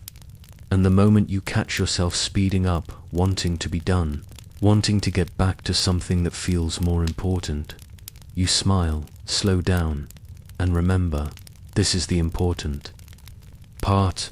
The Stoics didn't teach a philosophy of escape. They taught one of engagement, of choosing meaning inside the mundane. And if folding laundry teaches you to slow down, to care, to keep your thoughts tidy, well, you've already won the night. You place the last piece of fabric on the pile and inhale deeply. The room smells of lavender and candle wax. Your hands are warm. The breeze through the curtains whispers, "Well done, and now." You rest, not because you earned it, not because you finished something, but because rest is part of the rhythm, too.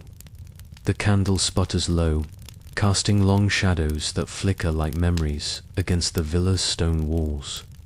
You move toward a quiet corner, where an oil lamp glows with a softer flame. There's a stool here, slightly uneven, but just stable, enough for a moment of stillness. You sit, and then you notice it. A folded letter beside the lamp, sealed with wax and scribbled in the neat, melancholic hand of Lucius Annaeus Seneca. It smells faintly of old olive oil and tears. Tonight's stoicism turns its full face toward love and lost to emotions it never pretended to conquer, only to coexist with. And you, warm and tired, are finally ready to hear what Seneca had to say when his heart was broken. He wrote, famously, to a woman named Marcia, grieving her dead son. He told her not to suppress grief, not to fight it, but to shape it like a river redirected, not dammed.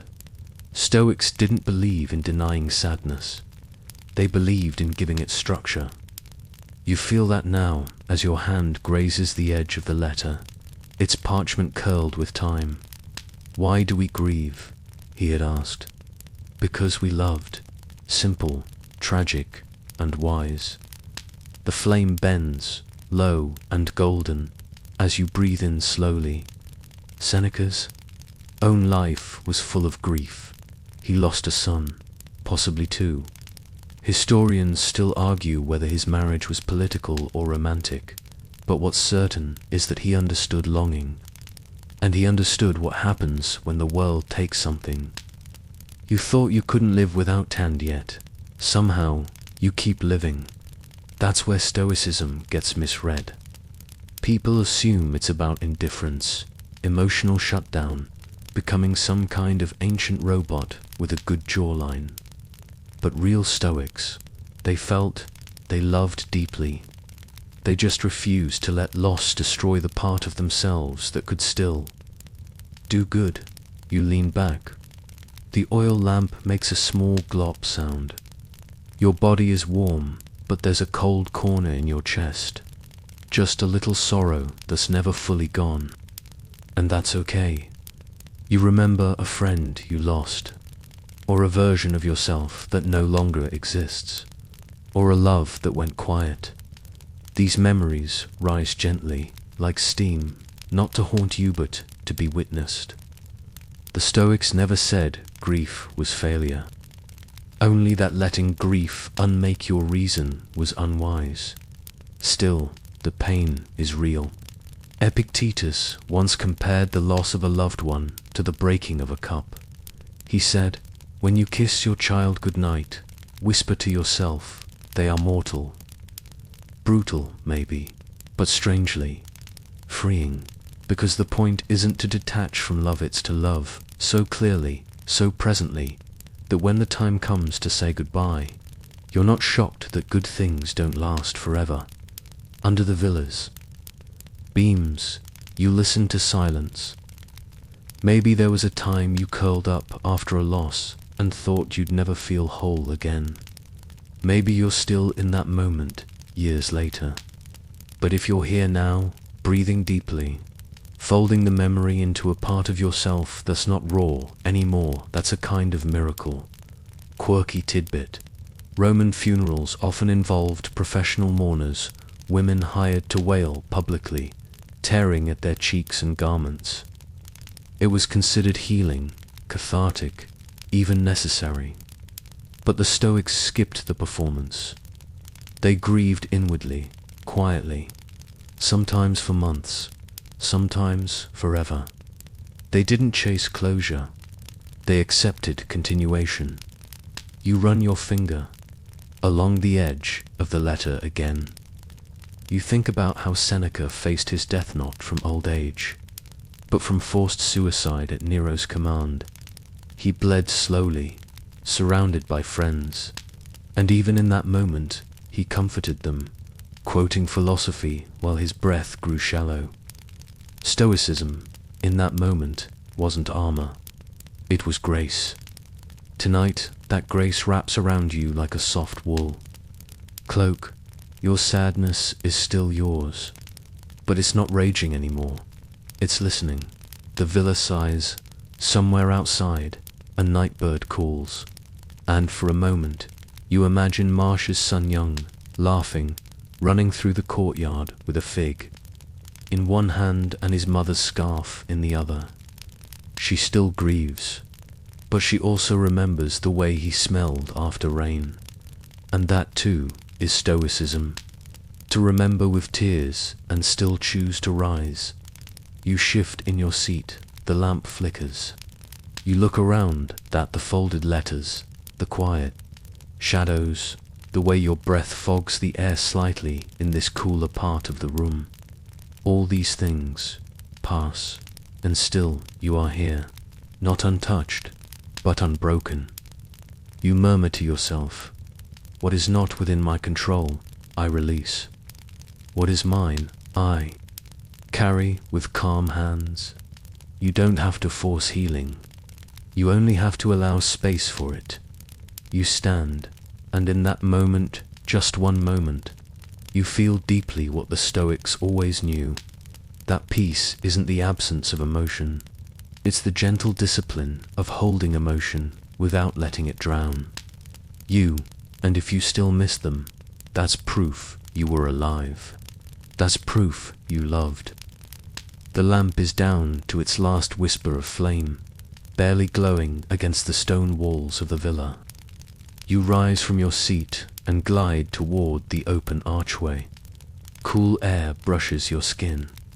Outside, the night stretches long and wide, and somewhere, in the distance, you hear the slow hush of the Tiber River. It calls to you not loudly, not urgently, but like an old friend who never asks much. You follow. Your sandals press softly into the dirt path, and the moon casts its silver net across the earth.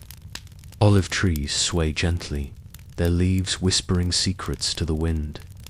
You walk without rushing, because you finally understand there's nowhere urgent to be. Not when you've spent the night peeling back the layers of a philosophy built not for ivory towers, but for quiet lives.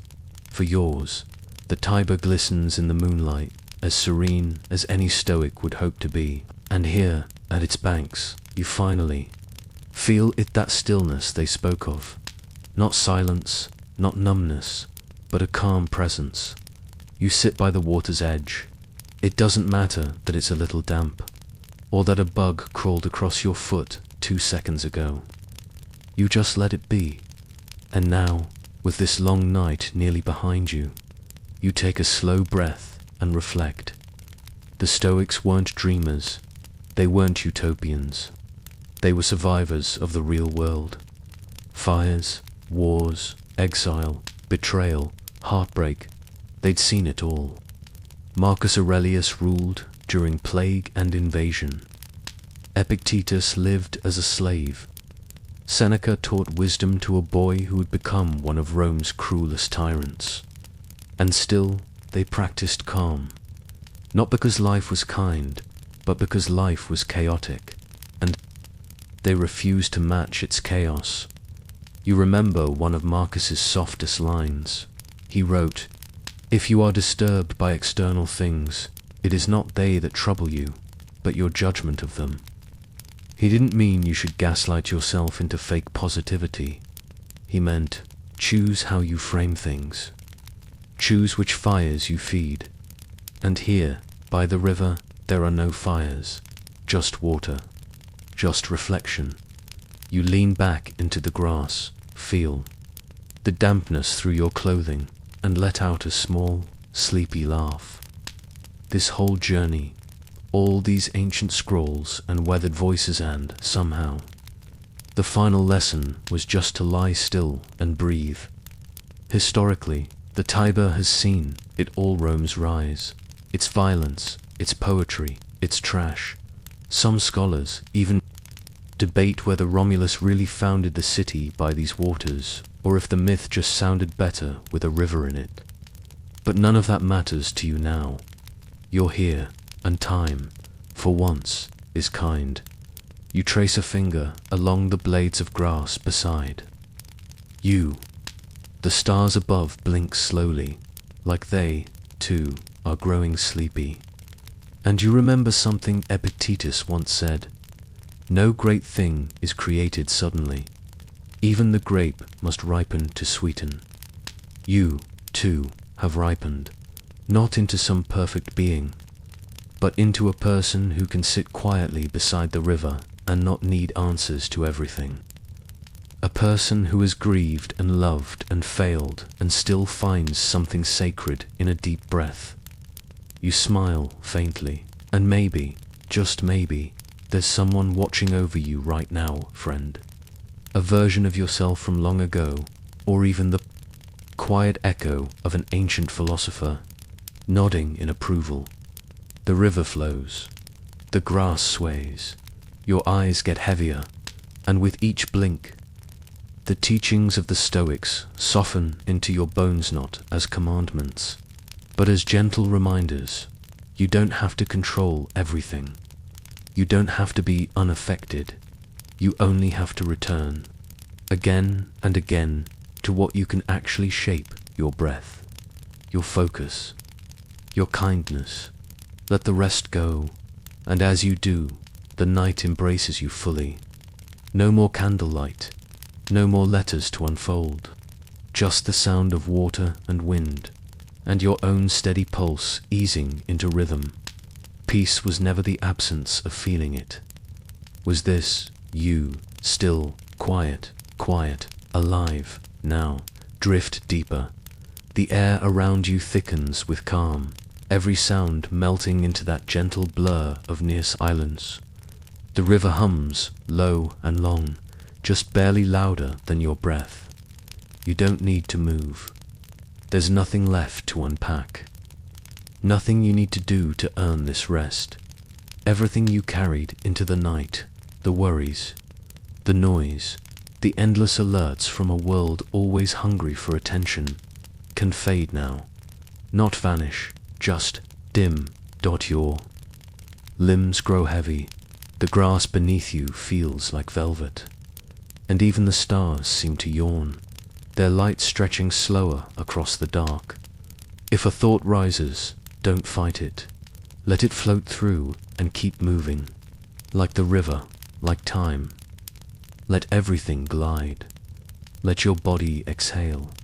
Let your mind loosen. Let your heart, full as it is, settle into stillness.